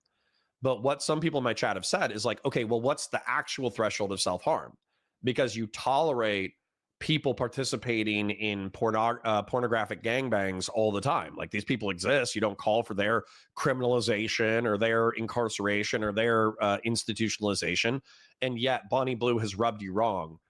So where's the line? And I was like, I don't know where the line is. And then I just kept ranting for 2 hours. But I think as a meme, as a civic compromise, within the community of Grill Hottest community, which is made up by a lot of libertarians and liberals, I think $9.99 is the deal. Okay, I will tolerate it up to $9.99. After 1,000, incarcerated, maybe lobotomized, maybe institutionalized. We'll figure out what the correct punishment is. But as soon as you go from 999 bodies within 24 hours to 1,000, boom, the state comes in and it jacks you up. And if you can't tolerate that line, then I guess we're just not going to agree. Better to have a person who's been in a situation that has experience with a situation. I mean, this is why we generally tend to give people whose opinion, we give people weight for their opinion if they've actually experienced whatever they're talking about. Not just, I mean, forget politics. You know, you can be working any job anywhere, kind of what you're saying. And you have you could have some new person come in and they could say a bunch of shit. And it's like, okay, well, you don't really know how it works. You don't know how the permitting works. You don't know what the on the ground situation is, you know, blah, blah, blah, blah, blah. Right. So like in terms of that, like 100% agree. You need to understand the reality of a situation. You can't just run in there and say, okay, I have some idea in my mind I already come up with that I'm going to try to force on every situation, because obviously that's not going to work. I think where I disagree would be in sort of conceptualizing it along like a pure, like a political level that's automatically good, because I feel like if you go down that track, you kind Tiger says, Connor, the standard would validate the hate speech causes real harm stance that we fought in the 2010s. Hate speech causes real harm. Freedom of conscience and freedom of speech is more important. So hold on. I need you to understand this real quick. Let's use an example of hate speech, okay? Or what was trying to be codified as hate speech. Let's say that you walk up to a random, as a matter of fact, I already know, I have a friend. I have a friend on Discord, and they're kind of a young guy. They're kind of sensitive, all that kind of stuff. And they will see people talking poorly about Black people, and it affects him emotionally because he's like, I'm not like that. I'm not aggressive. I'm not violent. I'm not cruel. I'm not a criminal. I'm not this. I'm not that. So and he's Black. He's black. He looks Black. So when he sees people constantly talking shit about Black people, he's like, damn, like it's fucked up. These people hate me, and I don't feel like I'm the thing that they're describing. That hate speech has caused real emotional harm to a human being. However, I think that the problem is once you ban, okay, well, you hurt this guy's feelings, therefore you're not allowed to say these things anymore, then where's the line on that? because there are true things that hurt your feelings. Like, as an example, what is it? Like the 1350 crime stat. Like black folks are 13% of the population, and yet as a demographic, they are responsible for half of homicides within the United States. Now, 98%, 99% of black people do not participate in these homicides. They have nothing to do with it. They're total civilians. They're totally innocent of this crime. And yet the proportion is so high. Obviously, we need a sociological cure to the disproportionate criminality and disproportionate homicide rate. And that's an important conversation. And people's feelings might get hurt in that conversation, but it's so necessary. You should have freedom of conscience and freedom of speech to hurt other people's feelings with the truth. And it's the same thing with like criticism of Israel. I think that Doobie goes too far. I think Doobie and Hassan Piker and the left-wingers go too far with their criticism of Israel and their dismissal of Israel's right to exist. I think they go too far. However, do I think that society is better because they can articulate that criticism without fear of the state intervening on them, and then we can fight from an American zeitgeist, conscience, and policy perspective on what the best way to interact with the state of Israel is? I think the world's a better place for that. I think it would be worse if we were unilaterally forced to, by the state, to be unrepentantly supportive of everything that Israel does. And I also think that it would be a bad state if we had to unilaterally, from state action, we had to destroy the state of Israel. We should be able to have a crazy, nuanced, upsetting, weird, fucked up conversation about things that make people upset. So, yeah, I don't think that Bonnie Blue doing what she does is akin to speech. Okay, I really don't. I know that pornography is considered speech, but I feel like that's a loophole. And while I'm not in a rush to eliminate pornography from American society, there's also a part of me that's like, well, if it disappeared, would the world be a better place? And I don't really know the answer to that question, and I'm not going to spend a lot of time thinking about it either. Real quick shill, like the stream, share it with your friends, engage with chat, super chats if you got them, memberships if you got them. We got around 100 people hanging out today. There's a PayPal link. Of course, we do love your super chats. Well, actually, hold on. Let me do the entire thing. Liking the stream is free, and it lets more people know that we're live in the algorithm. And as a result, they might come in and they might hang out, and maybe they got a few dollar dues that they want to burn. Okay. Sharing it with your friends. If you have a good time, you think it's fun, you think it's a fun way to spend the morning, you got other people who might enjoy the content, tell them about it. Say, hey, I got this crazy centrist, Burkean conservative, pseudo right-wing guy who doesn't hate minorities, but he does say racist shit every now and then. And he doesn't hate gays and bisexual people, but he does say homophobic shit every now and then. It's a fun time. You should check it out. It's Counterpoints Politics / Valor Media Network. Tell your friends about it. It's free and it helps me. Then share it with your friends. Engage with chat. Lots of funny, interesting people in chat. Super chats if you got them. I know everybody's getting ready for the holidays. So if you're broke, you don't have any money, and you're just paying your bills and surviving and getting presents for everybody, take care of yourself first. However, if you have actual additional money, super chats are appreciated, memberships are appreciated. And I'm also plugging my PayPal because I get paid on the 20th, but my anniversary is on the 17th. And I want to take the wife to a fancy dinner. And I also want to buy my kids presents before the 20th. That way, we're not doing a bunch of last minute shopping. So if you want to do the PayPal instead, I appreciate it. Parasocially love you. Let's continue.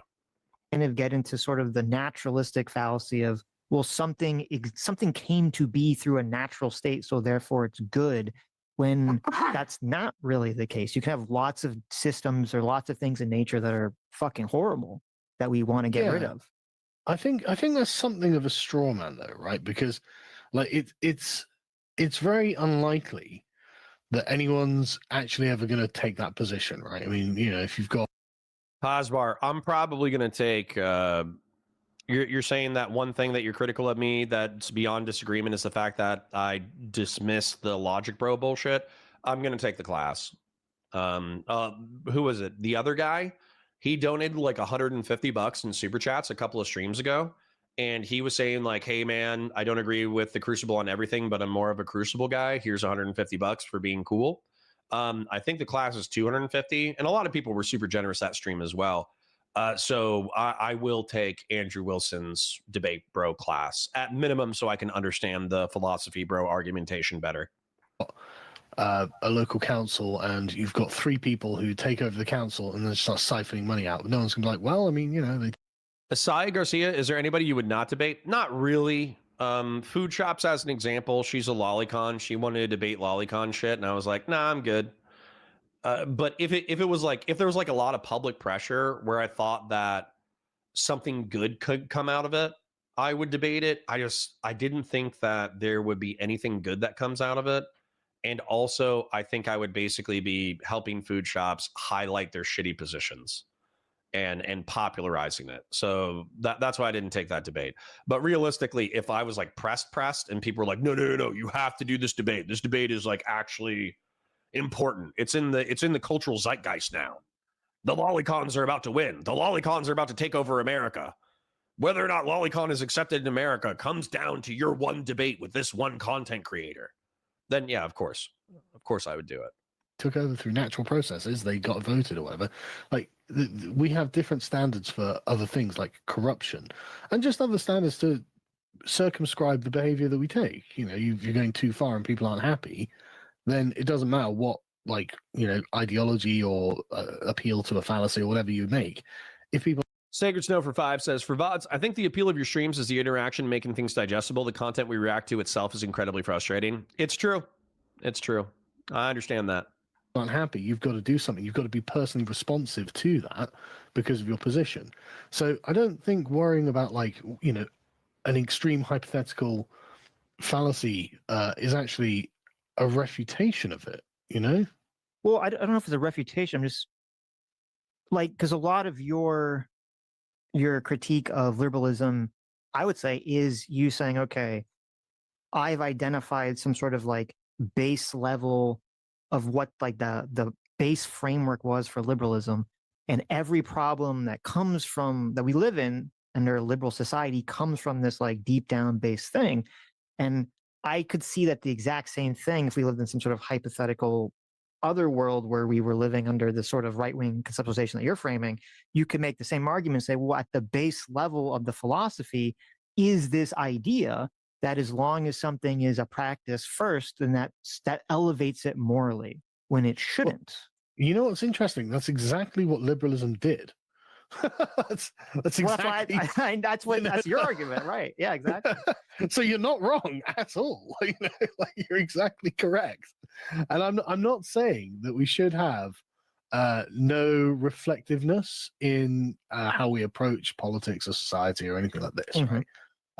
The problem is when you take a suite of ideas that begin in the abstract in a different time, in a different place, drawn from a different time, a different place, and you apply them, you're saddled with their faults as well as any benefits they provide. And Right. I'm just to be clear, I'm not saying there's no benefit to liberalism either. Obviously, liberalism has actually done some tremendous good for people. The problem is now is that because of liberalism's own success, it's becoming pathological. And so we are having trouble admitting where it's wrong. And the real problem with it is it's actually wrong in its fundamental constitution of what a man is. Okay, I'm interested in this because this is part of the reason why I'm not a libertarian. Okay, oftentimes I think liberalism and libertarianism are good because they start from the individual and work outwards, which is the same way that human beings operate. We start with ourselves and we work outwards. That's kind of the way that like consciousness works. And so I think liberalism and libertarianism protecting the life, liberty, pursuit of happiness, or arguably life, liberty, and property. The reason why that's good is because by working from the individual outwards, you can kind of say, okay, well, what's reasonable for my liberty to be curtailed? And I think liberalism and libertarianism got a lot correct by starting from the individual and then working outwards. However, I think, just reinforcing what Hosbar said a little bit, what liberalism and libertarianism does is it articulates what the individual should be precluded from suffering at the hands of the state or his neighbors, but it doesn't do a good job of articulating what an individual ought do, because it just kind of says like life, liberty, pursuit of happiness. So life, stay alive; liberty, freedom from the state and unreasonable incursions from your neighbors; and then pursuit of happiness or pursuit of property. Well, pursuit of happiness is super ephemeral. Lots of people have different definitions of what makes them happy. And then the pursuit of property, or property, which apparently was the way that the Declaration of Independence was originally written. Well, property is great. I love property. I got so much property, bro. I got this cell phone. I got this desk. I got this house. I got this mortgage. I got this car. I got this van. I got this, that, the other. I got so much property, man. I love that my property is protected by the state. However, that doesn't mean that I'm fulfilling some like deeper existential philosophical thing by pursuing property. And so that's where I think things like religion, spirituality, political philosophy, existential philosophy, these are the things that individuals have to pursue in order to achieve higher meaning. But that's not necessarily encouraged by our society or our culture, or liberalism or libertarianism. Liberalism and libertarianism says you go figure that shit out, which is cool, but it also leaves a lot of people lost in the sauce. It believes fundamentally that men exist prior to society and aren't intrinsically formed by social bonds, and that's just factually inaccurate. I agree with that. And it was the thought experiment that created the state of nature that justified a lot of the attack on the heavily socialized politics of its own day. And when I say socialized, I don't mean socialism. I mean the sort of personal. Anonymous chatter says, how would you know that somebody banged 1,000 dudes? I would know. I'd know. Politics like Trump is doing at the moment with Mandami, right? Right. And it was justified in its day because the society was a lot more oppressive than it is now. But the problem is that liberalism's success has been so runaway that it can't stop. Well, and now it's doing real damage to society. Oh, excuse me, this fucking cough's insane. I don't want you don't have to. Real damage You to can society. go. I don't want to like kill you on stream if you're dying from a cold or something. I've had it for a few days now. I don't feel bad or anything like that. I know it just makes It's you just that every now and again I'll get a tickle in my throat, a really annoying tickle, and I just have to cough. Sucks. And it's just a dry cough, as you can hear as well. So it's so insufferable. Yeah. But otherwise everything's fine. But yeah, so the issue is basically admitting when we need to stop being liberals and where we need to stop being liberals. And there are lots of real questions that are being raised here at the moment about the nature of a state, right? What is a civic polity? And Yeah. Andre Sondolescu, you don't understand, Connor. My criticism is based, therefore it should be legal. Zionism is cringe, therefore it should be illegal. No, dude, that's how I feel about the Bonnie Blue take. I had some people taking me super seriously, and they were like, why would I give the state that much power to regulate social interaction? And Connor, that's an absurd line. Like, what? How do you actually draw this line? Because I'm good. That's why. Okay, that's how. Okay, I'm good. I'm the good king. I can be trusted with total and absolute power. It will not corrupt me. I will not use it for my own ends. I will not abuse the money and power that you invest in me. I'm the good king. So I will not. I am Boromir in Lord of the Rings. Okay, I will wield the one power ring. I will wield it for good. Everybody else who got tempted by the ring and who were corrupted and turned evil, that's not going to happen to me. I'm built different. Okay. I am just simply built different. the liberal position falls on the line of it's a social contract. Right. But I kind of want to hone in on this practicing because we've talked about this a lot. I think this is the first time either that you've mentioned it or maybe it's the first time I've realized it. So it seems like this is like a key. No, Short Stack Goblin says, you're saying he's black. Versus, is Kamala not black? No. I hate to say it. Kamala is not black. Like, I understand that that's offensive and people will be like, what? She's Afro-Caribbean. Her mother is from Barbados. Blah, blah, blah, blah, blah, blah. But you know what I'm saying. You can freak out. You can freak out in chat. You can clip it. You can ship it. People can say I'm racist, all that stuff. You know what I'm saying. We all know what I'm saying. Element here is just like practice versus the ideology thing. because and because I understand what you're saying, and I agree with this. Like, Thank you, Hosbar. Fries and Coke for the wife. Happy anniversary. Thank you, King. Much appreciated. you have a practice that comes into being. There's going to be benefits and there's going to be negatives to it, and it's going to be rooted obviously in the time period of where it was crafted. Sorry, I paused again.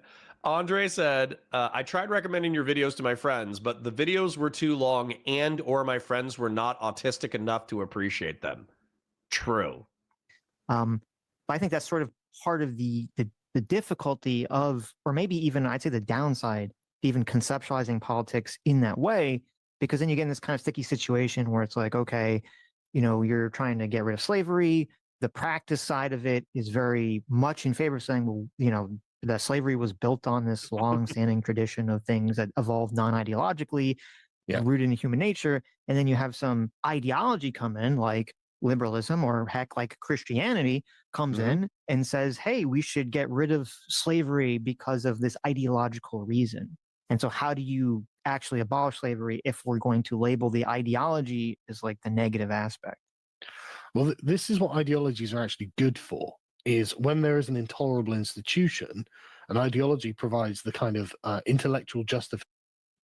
Tenhauser, thank you for the comment, says, sorry if this is way off topic, but recently decided to apply for a commission in the U.S. Public Health Service. Caveat, one possibility is being ordered to the ICE Health Corps. Thoughts? Do it. Do it. Number one, I don't know your level of education. So if you're like an EMT, medic, doctor, nurse, or doctor, physician's assistant, I don't know what you're doing. But in general, I mean, if you're employed by the state in order to take care of people, the worst thing that's going to happen, like you said, could be ICE. But if you're taking in asylees, refugees, State Department people, if you work with veterans, if you work with military service members, if you work with anybody, typically if you're working for the state, you're working for the people who need it the most. So that's not a problem. And then also, Tenhauser, I know that a lot of people are like ACAB when it comes to ICE or whatever. But if you're working for ICE and then it is your job to evaluate people who are being detained pending deportation, I hate to say it, but those are probably the people who need competent people the most. They're probably the people who need like a firm handshake or a hug and a decent analysis of their health and well-being.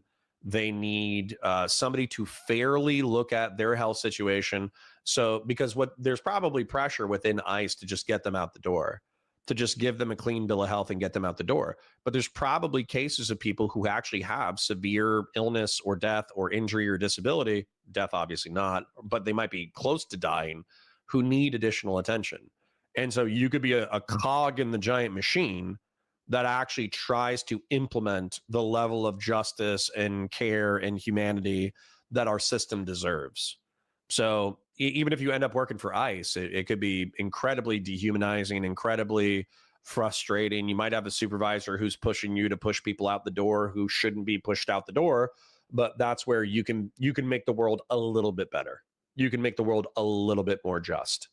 And so, I don't have any criticisms of that as long as you keep your soul. Keep your soul. Once again, like the stream, share it with your friends, engage with chat, super chats if you got them, memberships if you got them. My parasocial love you. Thank you for being here. To abolish it, especially as in England in particular, there wasn't any slavery. It was William the Conqueror that outlawed slavery in, I think it's 1089 or something like that. I can't remember exactly the date, but like he abolished the slave trade because he wanted to tax it basically as a revenue, a source of revenue. So it's not like he was doing it through personal moral means. Although I can't remember the name of the Archbishop of Canterbury who was really against slavery, who was constantly banging on about this to William. So there may have been a moral component to it, but I would just assume there wasn't, right, just for the sake of argument. But he did it anyway. And so for 1,000 years, England, well, not 1,000 years, 500 years, England and lots of other places in Europe didn't have slavery because of Christianity. And so when slavery begins in the New World, this is actually outside of our sphere of experience. The English-speaking peoples, wherever they are in the world, aren't natural slave traders. And so what the fuck, dude, I was getting ready to rap, but this is absurd. So what, because a king outlawed domestic slavery in the British Isles, when the English started colonizing and enslaving people again, it was outside of their natural experience. What the fuck is this argumentation? When was slavery abolished in England? And I almost guarantee you, they're not even gonna, they're gonna bring up someone else. Yeah, they're bringing it up in 1800. 1 second. Corbin Sales is calling me. Corbin Sales, I'm live. What's up, buddy? Yeah. I'll wrap up around 2 p.m. and we'll go out to lunch.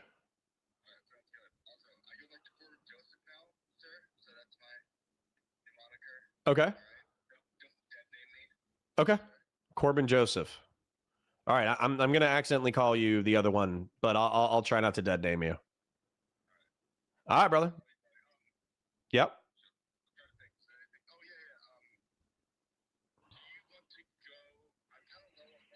I got it. I got it. No, I want to buy you a delicious sandwich. You're welcome. All right, buddy. All right. Bye, buddy. Corbin, for those of you who don't know, he's a TikTok debater. He's a part of Unfuck America. He was in Virginia. We did a little podcast with me, Riley Grace Rochong, and Dylan Burns. It was a fun little conversation.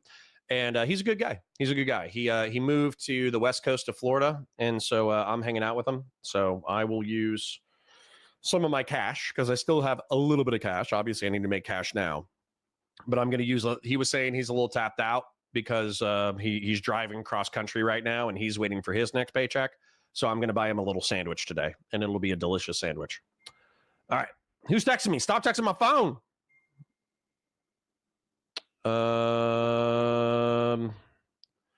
No. Come to my house, and then I'll just give him my address. Sorry, I'm distracting from the content. All right, here we go. For slavery to have persisted for such a long time is actually quite strange, but it's also one of those things that really could only have happened because it was so far away from the heartland. And when you have then, huge black populations brought over from Africa, and lots of people who are personally financially invested in the thing, and you have the same thing with the slave trade in Britain, it took a great effort of will to get it done. But there was also a huge amount of popular support for abolishing the slave trade here. So it was just one of those things where it's like, you are right that there is a use for ideology, but the time has come to understand where that use has overstepped its welcome and where it's actually doing harm rather than... Andre says, corruption? Nah, I'd win. Listen, apparently I'm not winning, dude. We're listening to Sargon of Akkad rewrite British history, where because slavery was prohibited in the British Isles, it was actually alien to engage in slavery in the New World. What? Good, I think. So, because when you were talking about like the woke is the problem, the left is the problem, like the way that I was hearing it is that Yeah, see? True. Have you considered that Frodo might just be soy and I, Boromir, son of the steward, should be using the ring to defend Gondor? Have you ever considered that? it sounded like you were laying out that the left conceptually is not just the problem now, but seems like it's always the problem. And are you not saying that? Are you saying that sometimes? Oh, I'm definitely saying that. Okay, so if the left is always the problem, and then that translates to that means the ideology is always the problem. How do you have the ideology ever come in and get rid of these oppressive practices that you're talking about? Ideologies are actually drawn from times and places, but they're put into an abstract doctrine, and then they're taken to other places, right? Mm-hmm. So one of the reasons that the American Revolution didn't turn into the French Revolution is because American political practice had for a long time been informed by the ideas that end up crystallizing into liberalism. Right. Like, for example, you didn't invent the concept of a Bill of Rights. You didn't invent the concept of constitutions. How fucking dare you say you inherited all of this. How dare you? No, Yeah, I'm good. Fuck this guy. So I'm going to summarize it real quick because honestly, Snarkon is actually just an asshole in my Did opinion. not. I think this is obnoxious. Once again, I'll say that I think that Sargon is soy, snarky, and not particularly great. So let me pull up some drawings, I suppose. And we're actually going to continue with this segment because apparently Adam says something stupid in this 9-minute clip. But what Sargon was saying was that he rejects the political binary. He rejects the fact that within the French Revolution, the right wing were the traditionalists, the monarchists, the institutionalists, and all that kind of stuff, and that the left wing were the people that were generally speaking more pro-people. He actually used leftists to describe James Lindsay. And James Lindsay, I would view as like a center-right liberal who was fighting the excesses of the left, but then found that there was some like authoritarian, dictatorial douchebaggery, snobbery happening in the right wing, and he didn't like it. And so he called it woke. And I actually agree with James Lindsay to a healthy degree in reference to calling out how some members of the dissident right wing will use the tactics of the left in order to achieve right-wing goals, and we should treat them both with disdain. But he was saying that socialism and communism and left-wing thought necessarily emanate from liberalism, but I don't even think that's true. If you look at it materially, historically, the Soviet Union and Maoist China were not really emanated from like liberal societies. They were emanating from the chaotic post-imperial history of China, and they were emanating from the imperial history of Russia. That's like the whole emanation of Gramsci. So it's like ahistorical and dumb for that reason. And then when it comes to the right wing, he's saying that Burkean conservatism is not truly the right wing, okay? Because Burkean conservatism to some degree is liberal in that it takes existing institutions, you defer to existing institutions, but if the liberals or the progressives are correct in a criticism and they have a reform that makes sense, you criticize it and needle it to see whether or not it actually is good. But if it's ultimately a good idea, you incorporate it into your society. And so Burkean conservatism does concede to the left in that if a reformer proposes a good reform, you actually institute it instead of saying, no, F you, here's my TradCon order, buzz. I have ascended to the right-wing the ultimate right-wing philosophy, therefore bump your left-wing idea.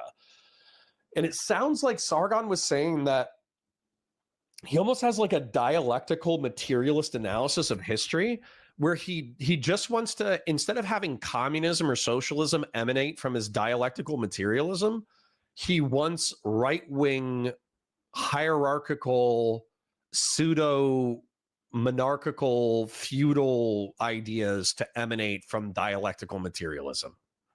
That's what it sounds like. And I'm gonna check dialectical materialism real quick before we move into the Adam Friended segment. But correct me if I'm wrong. Isn't dialectical materialism effectively like the left-wing belief that like political philosophy is just an outstretch of like naturalism? Dialectical materialism is a Marxist philosophy that posits that material conditions, particularly economic ones, are the primary drivers of social change. So it seems like Sargon believes this. He just thinks that the outcome doesn't have to be socialism or communism. It can be right-wing material thought. Cringe.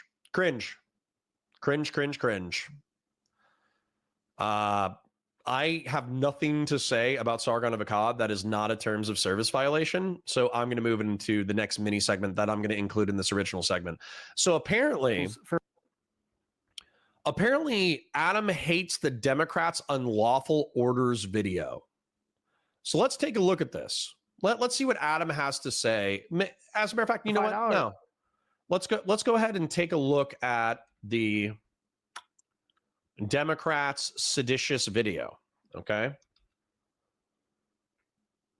Democrats' seditious video. Whoa, hold up. Is that another fan animation? Hell yeah. I don't know if this is going to be good or not, but I'm going to save it and break it down if it's good.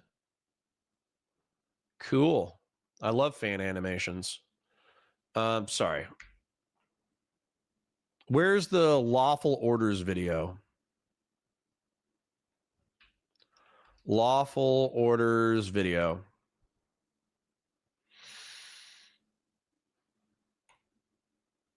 Okay, let's turn on the volume. Let's watch this real quick before we see what Adam Friended has a problem with, because I did not have a problem with this video at all.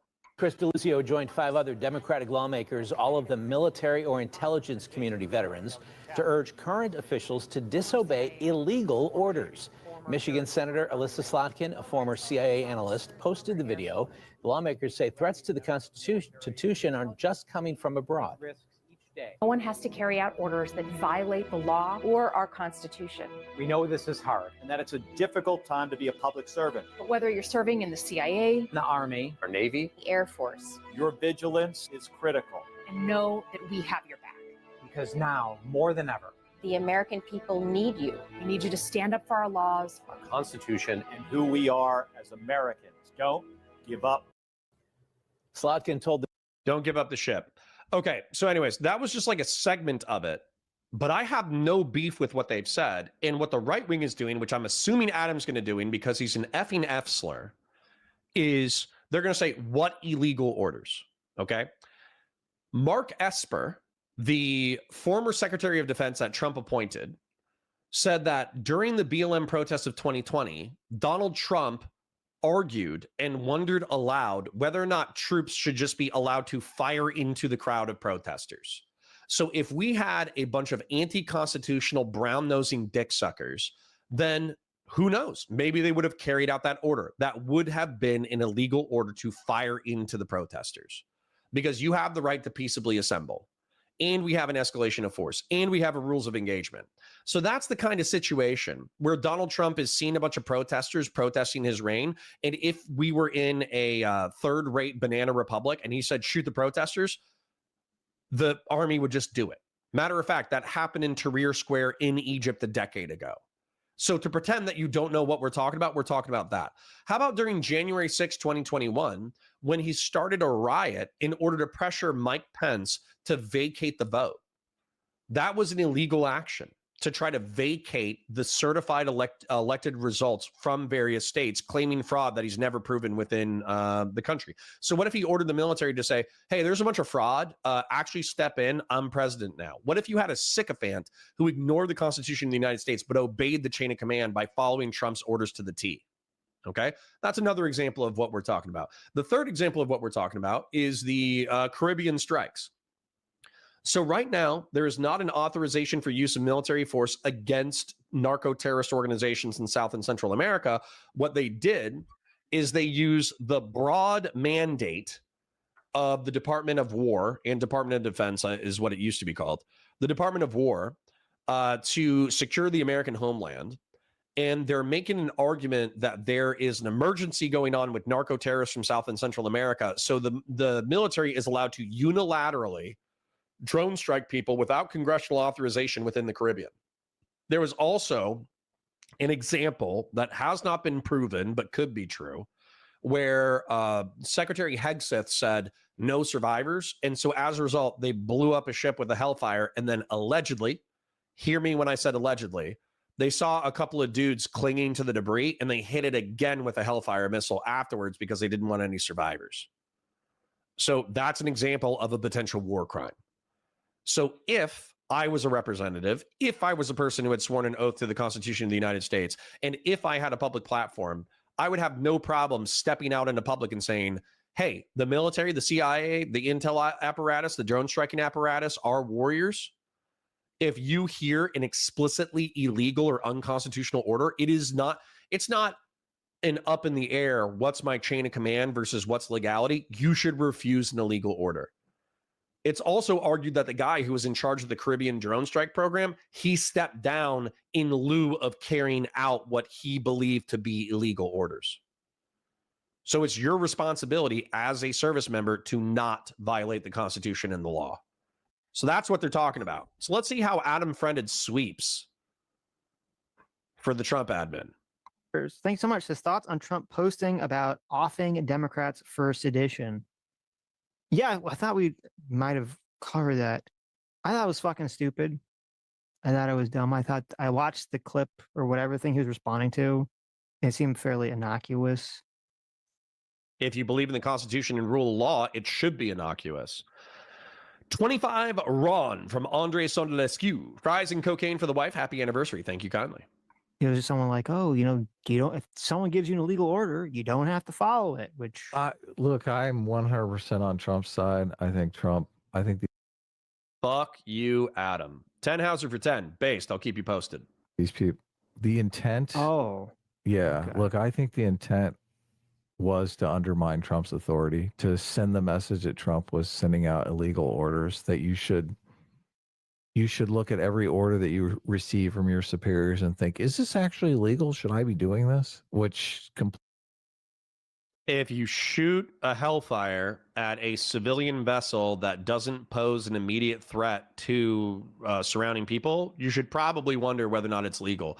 If you're shooting missiles without congressional authorization, you should probably wonder whether or not it's legal. If you're ordered to fire at protesters during a riot and that's not in line with your rules of engagement, you should probably wonder whether or not that's a legal or constitutional order and whether or not you could be held to criminal account. You should probably wonder that. Now, ultimately, you'll probably be pardoned. But if you want to preserve a republic, you should probably think about those things. completely undermines the chain of command for the military. well, technically, they're I supposed think to what do the that Democrats anyway. did. Really? You're not supposed to follow legal orders, are you?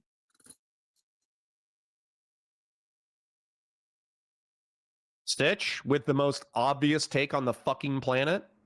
You're not supposed to follow illegal orders, Right. but look, I think what conversation are we having here? What are the illegal orders that Trump is sending out that these people need to be aware of? And I already gave you 3, and yet Adam is totally stumped as to what they could be. keep in mind constantly. I assume it was something about ICE or the sending the national. Or sending the National Guard and the military to enforce laws which they're prohibited from doing because of the Posse Comitatus Act. I didn't even mention that. There's a 4th reason right there. Guard to states or something to that effect. I assume that's what they'd be referencing. Right. Yeah, but it doesn't matter. I understand what you're saying. I think the Democrats are There is completely in the wrong, and I think You do not need to steelman his position, Sitch. And as a matter of fact, I'm surprised that you didn't bitch Adam out right here. I'm actually surprised. what they did is So- abhorrent. This is I guess the issue. I think I understand what you're saying, and yes, obviously, when whoever I forget whoever it was that said that or put out the video or whatever made the comments about this, there's an implication that like Trump is doing something wrong, and you should not. Osbar says, Connor, I think sometimes you tap out without dealing with arguments because you don't like the style of the video. You may disagree prescriptively, but did you disagree with him descriptively? You need to be more specific. Use proper nouns. What, you talking about Adam? Do you think it could undermine the chain of command? Yeah, I think it could undermine the chain of command. Sometimes the chain of command needs to be undermined when they do fucked up illegal shit. That's just descriptively true. So description versus prescription. Yeah, he can say that the Democrats chose to undermine the potentially. They chose to potentially undermine Donald Trump's chain of command. Donald Trump's chain of command should be potentially undermined, depending on whether or not it's legal or illegal, because he has ordered illegal shit in the past. He's been reckless with the military in the past. He's tried to overthrow the Republic of the United States in the past. Why wouldn't you obviously keep that in mind when we're having this conversation? Why would you act like the Democrats are the bad guys in the scenario, unless you were an anti-Republican piece of shit? Follow whatever this wrong thing is, right? But then they use the correct language, which makes it legally correct to say, well, you don't have to follow wrong, illegal orders, because it's true. And so I understand what you're saying. Yeah, but look, if I'm a commanding officer and I got a bunch of knuckleheads that I'm supposed to command, and now these people are like, I saw my representatives say that I should keep track of what's right and wrong and maybe not follow your orders. I'd be like, fuck you. It's Okay, that's very dumb. tough enough to get these guys to do what they're supposed to do. And now you're out here undermining my authority? Fuck you, Democrats. That's what I would say. I was going to continue my point, but now I feel like compelled to be like, okay, well, obviously, if you're in the National Guard and you're deployed to some city, theoretically, Maybe you and should they're follow like- your commanding and they're like, officer's the orders commanding and let officer him worry is like, about whether hey, or not you it's see, legal. You Yeah. see those? You see that group of protesters that is just saying there, like you Fire should into the open crowd. fire on them. Yeah, and He's laughing, dude.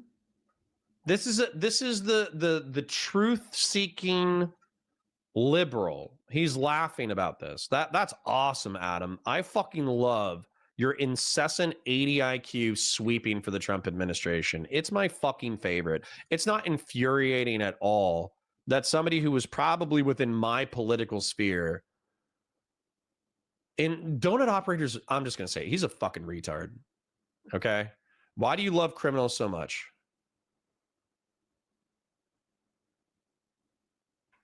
We should have an authorization for use of military force. Okay? If you want to blow up random civilian vessels in the Caribbean, that's totally fine. Blow them up. Blow them up. Congress should sign off on it. That's how you keep a republic. Having the military unilaterally decide what's a valid military target, that's like, they're not supposed to be unilateral. All actions of war are supposed to have an AUMF. Imagine defending the Obama-era AUMF to justify Orange Man starting a legal war with Venezuela. Just quit calling yourself MAGA, America first, whatever. You're not. Dude, yeah, I'm just going to say it. Donut operator's a fucking dumbass. And every 4,500 people who like this thing, they're a fucking dumbass. They're civically illiterate. They should be barred from voting. So let's find, what is it? Is it Mark Esper or Mike Esper? I forget. Trump shooting protesters. Here we go. Finally give a direct order to deploy.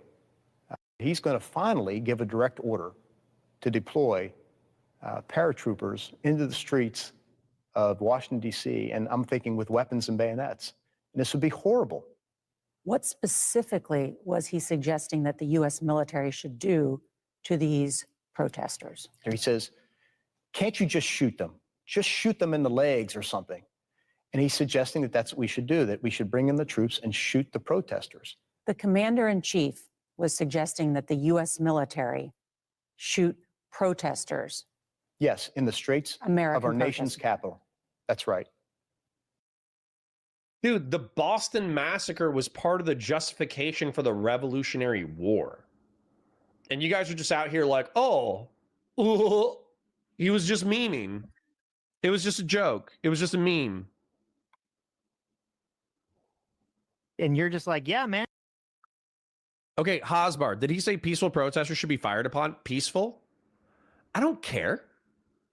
I don't care. Do you know how many? Let's take a look at the BLM riots real quick. Let's take a look at them real quick. You know what you do with these people? You get enough cops to go in there and arrest them and beat the shit out of them and incarcerate them. And if you can criminally charge them, you criminally charge them. Do you know how quickly I could get this audience to scatter with a belt-fed machine gun? I could wipe out hundreds of people, like as an individual military service member ordered to fire into a crowd. You could kill dozens of people instantaneously. So ordering American troops into the city streets in violation of posse comitatus in order to use live rounds to fire into a protest, you're fucking crazy. Okay? You're crazy. You basically want to spark the Civil War. These arsonists, these violent criminals, I'm not on their side. I don't like them. But you know what you do? You get cops, even National Guardsmen, if necessary, the ones that are trained for riot control. You give them riot shields, you give them batons, you give them pepper spray, and you give them crowd control vehicles. You might even give them the microwave cannon. I love the microwave cannon. What is it? Riot control microwave cannon. Look at this. This thing microwaves your frickin' body. You want to see it? I'll show you. Watch this. Here's the protester. Here's the Marines. They got live ammunition. They could fire a belt fed into a crowd. They could disperse this crowd instantaneously. Now, obviously, it's a training demonstration, but they could disperse them instantaneously. Do you know what they developed instead? a giant microwave cannon that makes it, it doesn't hurt you, it doesn't kill you, but it makes you feel like your skin is on fire. Watch these people jump the second they get hit with it.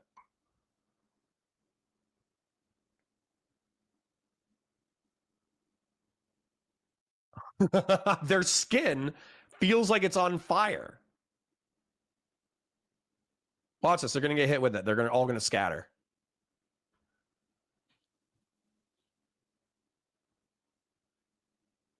See? That's what you do. You don't hit them with belt feds. This isn't Egypt, you freak. I mean, I love you, but still. You don't shoot a crowd full of protesters, you psychos. And just go for it. Just fucking rat-tat away. And that's not my position. I don't think you should do that in that situation. I don't think you should do that at all. And Short Stack Goblin is saying that the characterization that slavery was prohibited meant that you couldn't sell people from the British Isles to other countries, not that you couldn't sell slaves within the British Isles. So once again, Sargon making shit up. Do you think that's going on though? You think? I don't, but you're acting like there's a very big difference between like being in some kind of active war zone where like shit's going down and people's lives depend on. Doobie says, which were essentially violent insurrectionists. What's the issue with using force against those?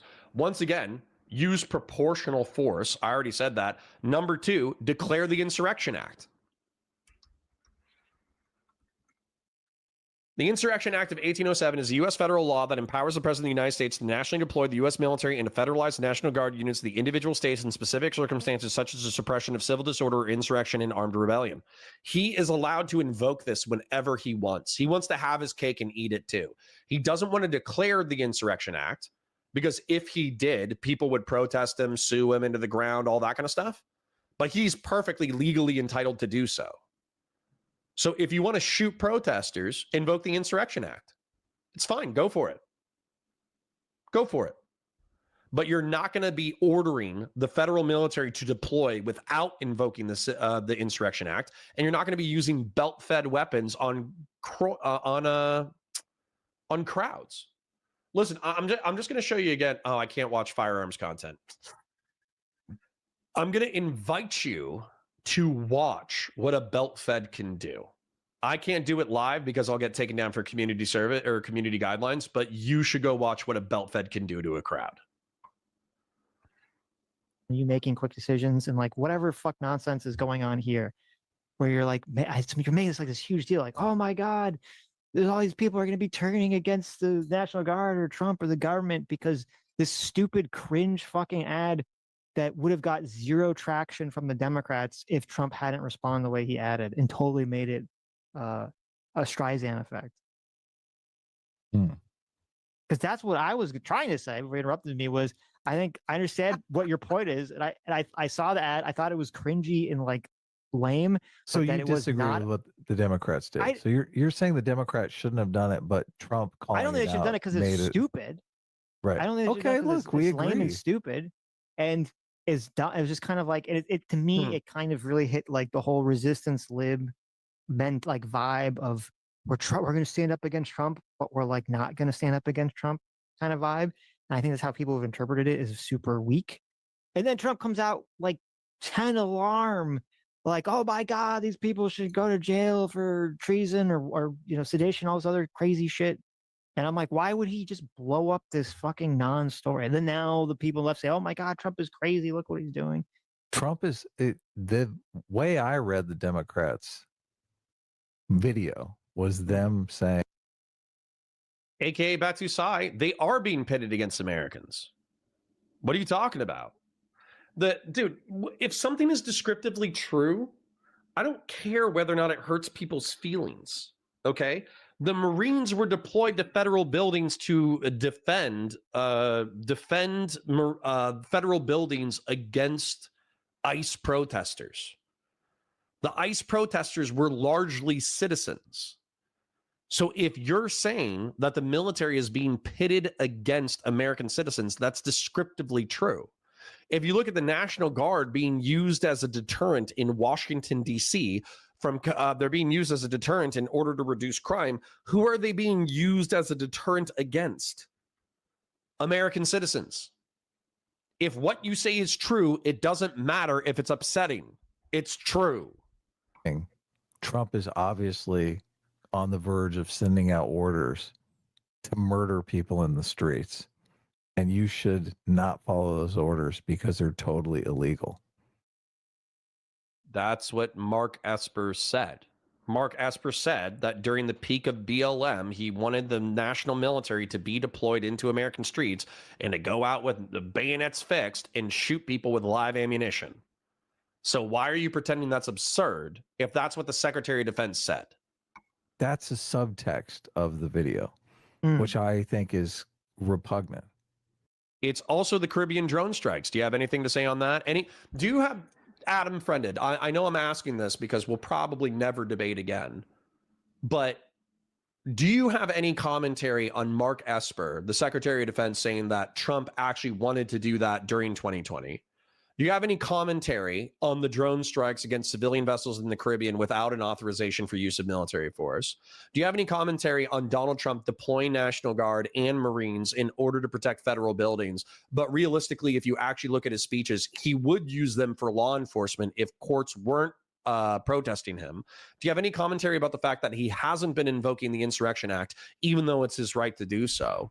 Do you have any commentary about the National Guardsmen, one of whom was killed within the past 3 days because they were used as a law enforcement deterrent in the streets of Washington, D.C.?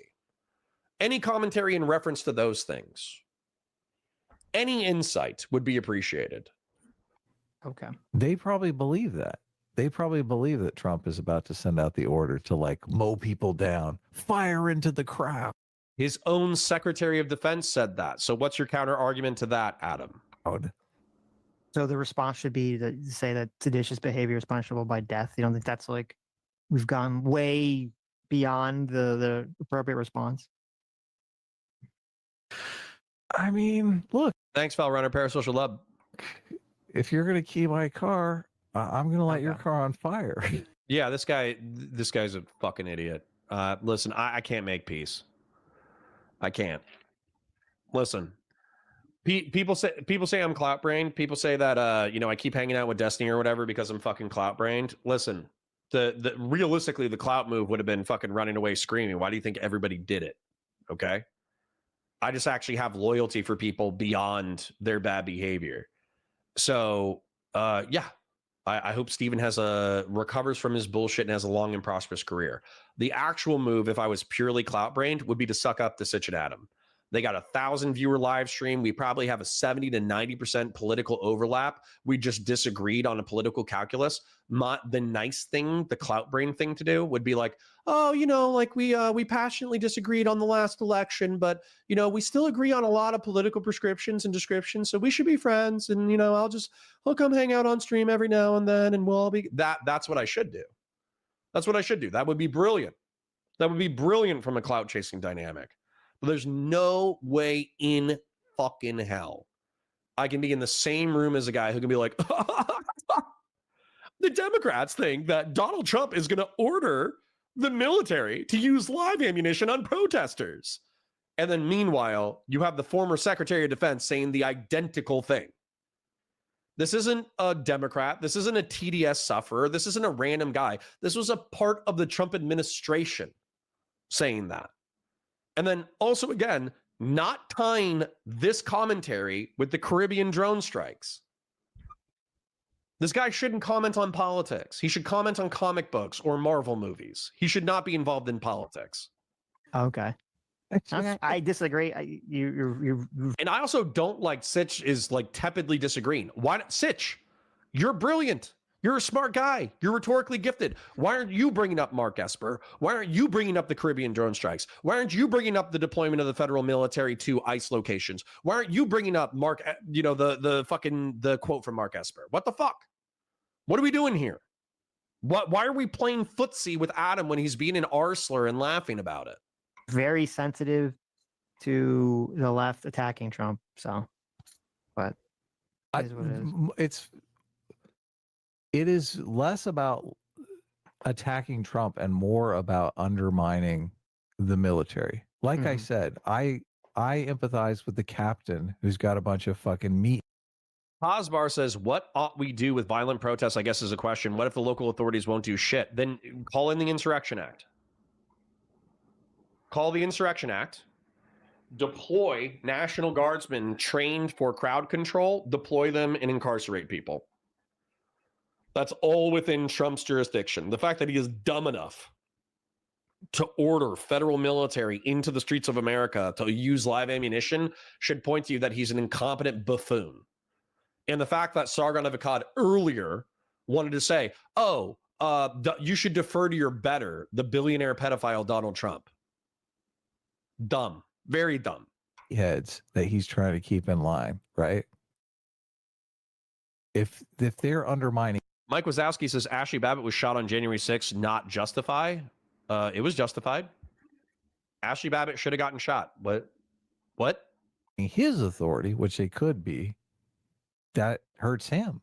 That doesn't just hurt Trump. It's not just a grassroots with the oil. Sorry if I just hurt your ears. 20 Valor Media Network memberships. Insane amount of oil right there, bro. Insane amount of oil. Thank you, Grassroots. Quick shout out to our supporters today.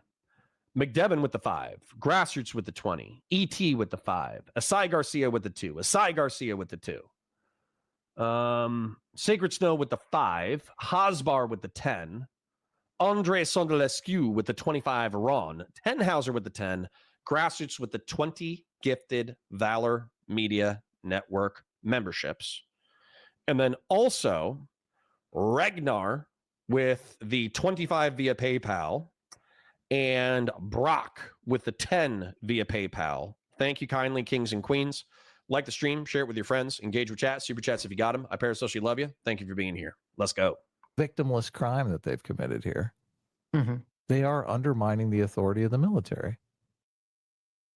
I mean, maybe you disagree, but I do think they're undermining the chain of command in a fucking insidious way for political advantage. Do you really think if Trump hadn't responded to this, this video would have got like no eyes on it? Doobie says, he never mentioned belt-fed weapons, did he? No, because Donald Trump probably doesn't know what a belt-fed weapon is.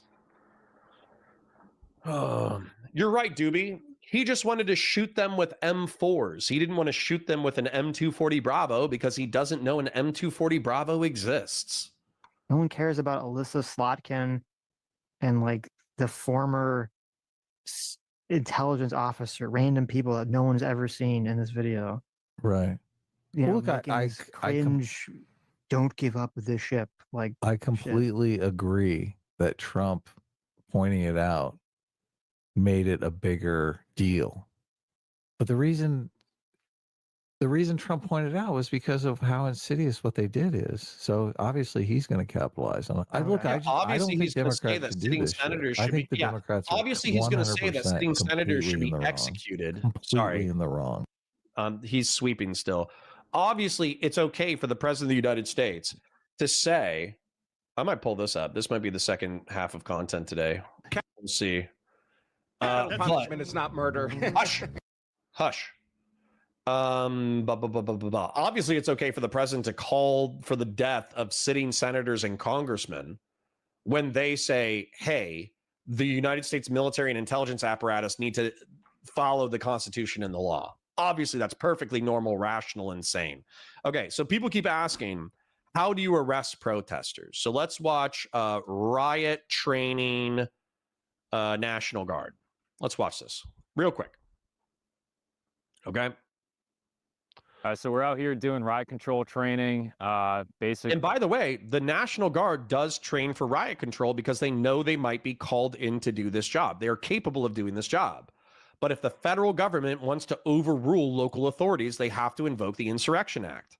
It's important. Or they have to use one of the exceptions for federalizing the National Guard. Important for situations come up where we have any civil disturbances or we need to support any police forces or any local populaces, make sure that we're providing a safe and secure environment. We're working with the Slovenians, NATO force, and it shows it's a very good example of what cohesion within the NATO forces look like. It's great to train with them because it shows that we can work as one force, right? Okay. So you're asking me seriously what people should do. So what you do is just like our ancestors, just like the Greeks and the Romans and the hoplites and the this and the that, you make a shield wall.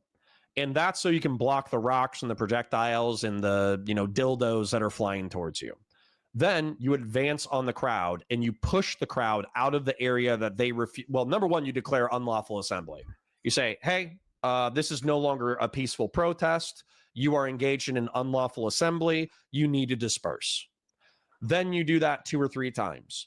Then once the citizens don't disperse, then you say, okay, you're not leaving. We're coming in. Everyone we touch is getting arrested. You build the shield wall. You advance into the crowd. As the crowd is throwing bottles and Molotov cocktails and stones and rocks and dildos at you, you keep marching through the shield wall. And if somebody gets hit and they fall down, you fill in the shield wall. You surround the protesters, and then similar to what's going on right now, you're bashing on your shields in order to scare people and push them away. That way they leave. But if they don't leave and they get into fist fighting distance, you start hitting them with the baton. Now, with the baton, you can cause the crowd to disperse, but let's say that somebody actually gets within distance to the point that you can grab them from the shield wall. Then you grab them and you yank them and you throw them behind you. Well, what ends up happening is there's arrest teams behind you, and they will snatch up the person that you got behind the shield wall. They'll put them into flexi cuffs. They'll put them into a car, and they'll be charged with, riotous assembly or battery or affray or disorderly conduct or whatever, and they'll go to jail. And then that's how you clear a crowd. Now, you guys might be asking me procedurally how to do this. That's the tactical level. The strategic level, like Doobie said, like Hosbar said, is invoke the Insurrection Act. That's how you do it. Trump is perfectly capable of doing this, but he wants to eat his cake and have the whipped cream and cherry and the pedophilia too. Whether it's Slovenia, Germany, whoever else it is, we all work as one. As part of that, we're working with our all of our riot control gear. So we have our riot shields and our batons and face shields and everything. So we're learning how to use all of that and use it all together, and as well as individually with special teams as well. Big part of that's working together in a formation, receiving the commands from our commanders and our senior. And what do local citizens do? Number one, stay inside. Number two, petition the federal government. Leaders echoing those commands, and then just working together as a team in case there are any agitators or any difficult situations that we might run into in a civil disturbance operation. I think when doing normal drill and ceremony, it's very easy to stay. Osborne says, haha, the National Guardsmen were killed because of Trump, not as a result of violent assholes. No, they're killed as a result of violent assholes. But they were deployed in a law enforcement context that might not be legal. Online to stay in step. It's easy to stay. It's easy to call commands as well. You can see everything going on. You can look to your left, look to your right. Sacred Snow says, how are the trigger pullers supposed to do it? They just need to know that they could be held to account. And if they have a moral or conscious objection, they could find somebody else to pull the trigger. You can pretty much see down the whole line. When you've got the shields in front of you and you've got the helmet on, you got the face shield, it's all scratched up. It's very hard to see, right? So these things that once before weren't even thought of now are pressing issues with something like staying online, which is paramount. Definitely think once they brought in the OP4, role players, add a little bit of chaos and confusion to the situation, which of course is what we would expect to experience in a real riot situation, and even just with a limited number of OP4, it added enough. Do you have any commentary on Trump asking if he can use the military force against armed and dangerous insurrectionists setting fire to the White House? Yeah, seems fine. Do you think I give a fuck about the White House, Doobie? Do you think Mark Esper was alarmed by him ordering normal and legal self-defense? Do you think that's what Mark Esper was alarmed by? Doobie, I get it. You're a small guy. You have a small business. You make a ton of money. I get it. But you think you're smarter and have more information than the former Secretary of Defense, who was a member of the Trump administration? That's just ego, bro. Like, I'm starting to get convinced that through your Red Sea advocacy, your Hassan Piker sweeping, and now your Adam Friended sweeping, I'm starting to think that you're just fucking with me. I'm actually just starting to think that you're mostly here to fuck with me, because that's crazy pants. Confusion that it kind of opened up a lot of our eyes to the fact that there could be 10 or 20 times as many. All right, anyways, y'all get the point. Let's wrap this segment. Yeah. Let Adam say another stupid thing that Doobie can sweep for. So, I mean, obviously, if you think Trump's in the wrong for pointing it out, and he should have just let it go. Just what they did is so. Why don't you just say, hey, this is fucked up. I haven't issued any illegal orders. Why did he say they need to die for their seditious behavior? Sorry, that's proportional. It's not. What the fuck? I don't like it. Okay, that's fine. I don't like it. Who are these Democrats? Okay. I hope. Yeah, Boog says because the last time Sitch pushed back hard on Adam acted like a bitch and threw a hissy fit.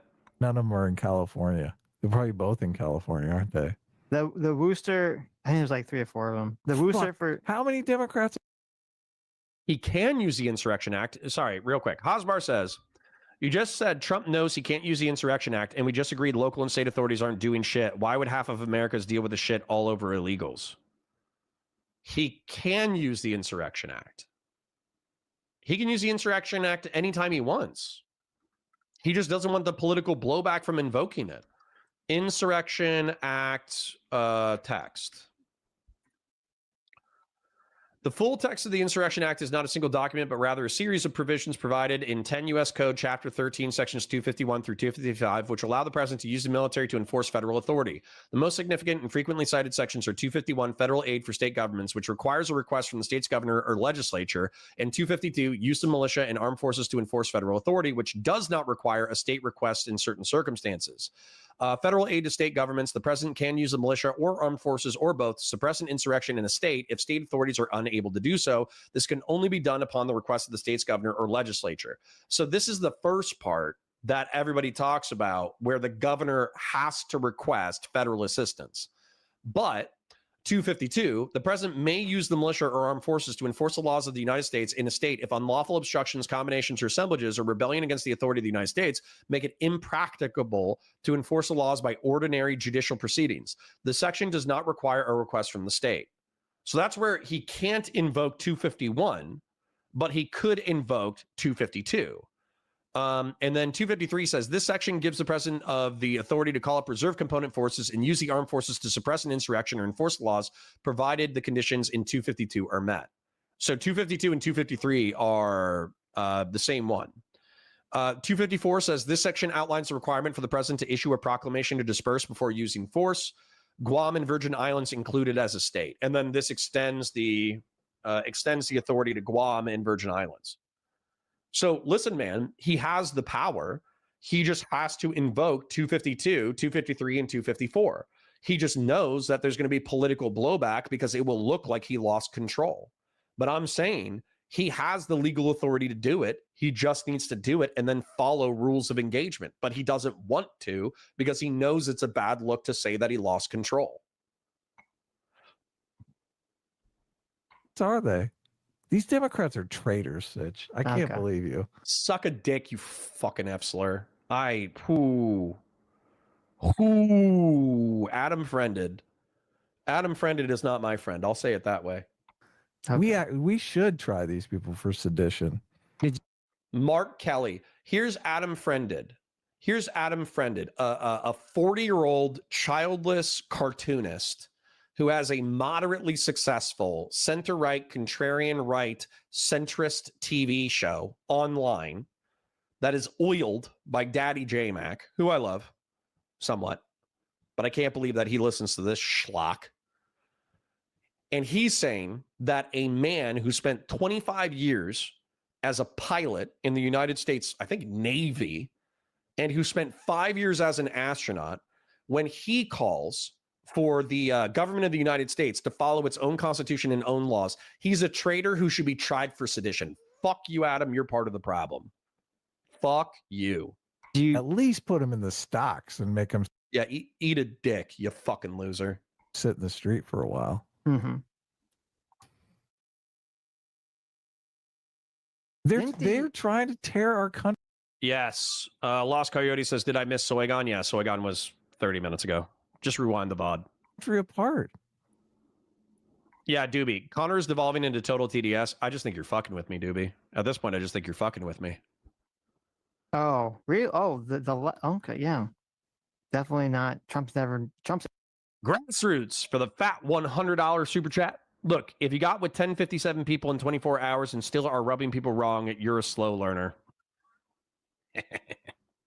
You're also going to get institutionalized. I say baby angel never engaged in any sort of behavior to ratchet up the temperatures or divide the country or anything like that ever. Okay. Well, has Trump ever done anything to cool temperatures? I mean, we did watch that Mamdani thing. He should get some credit for that. There right? you go. There you go. Yeah. Was that turning up the temperature or cooling it down? The Mamdani thing. I guess it'd be cooling down. I didn't really perceive it as cooling down. It's just the whole Republican Party has been using Mamdani to tear.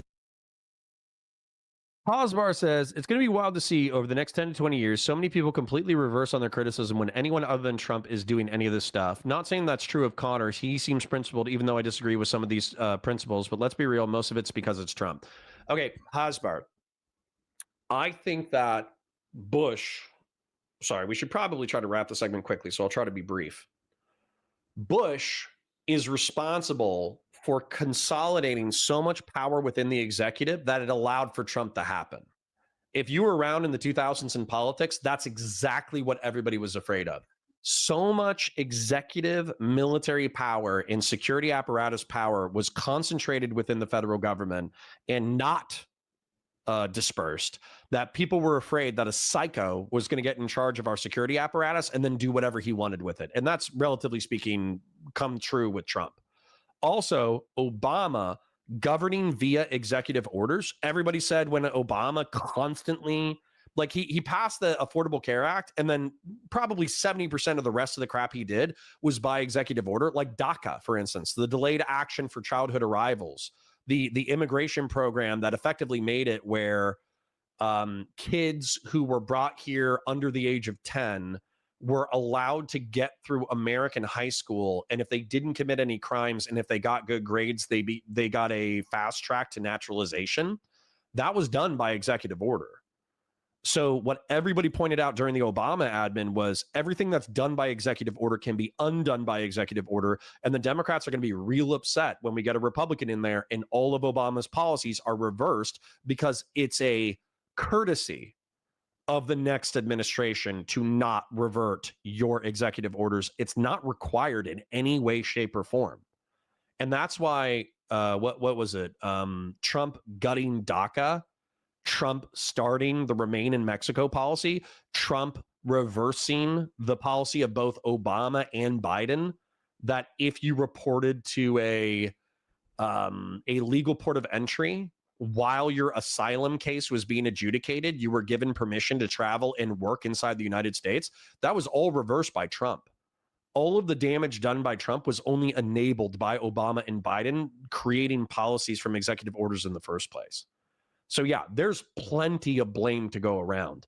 What I will not abide by, though, which Doobie seems to be trying to unilaterally trigger me into doing so, is I will not extend charity to the Trump administration when they've shown no reason to be that charitable.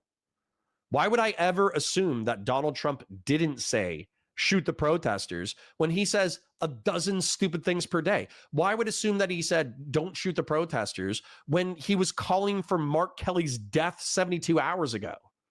There's a divorce between what Doobie is saying in chat and the evidence in front of my eyes, to the point that I think he's just fucking with me.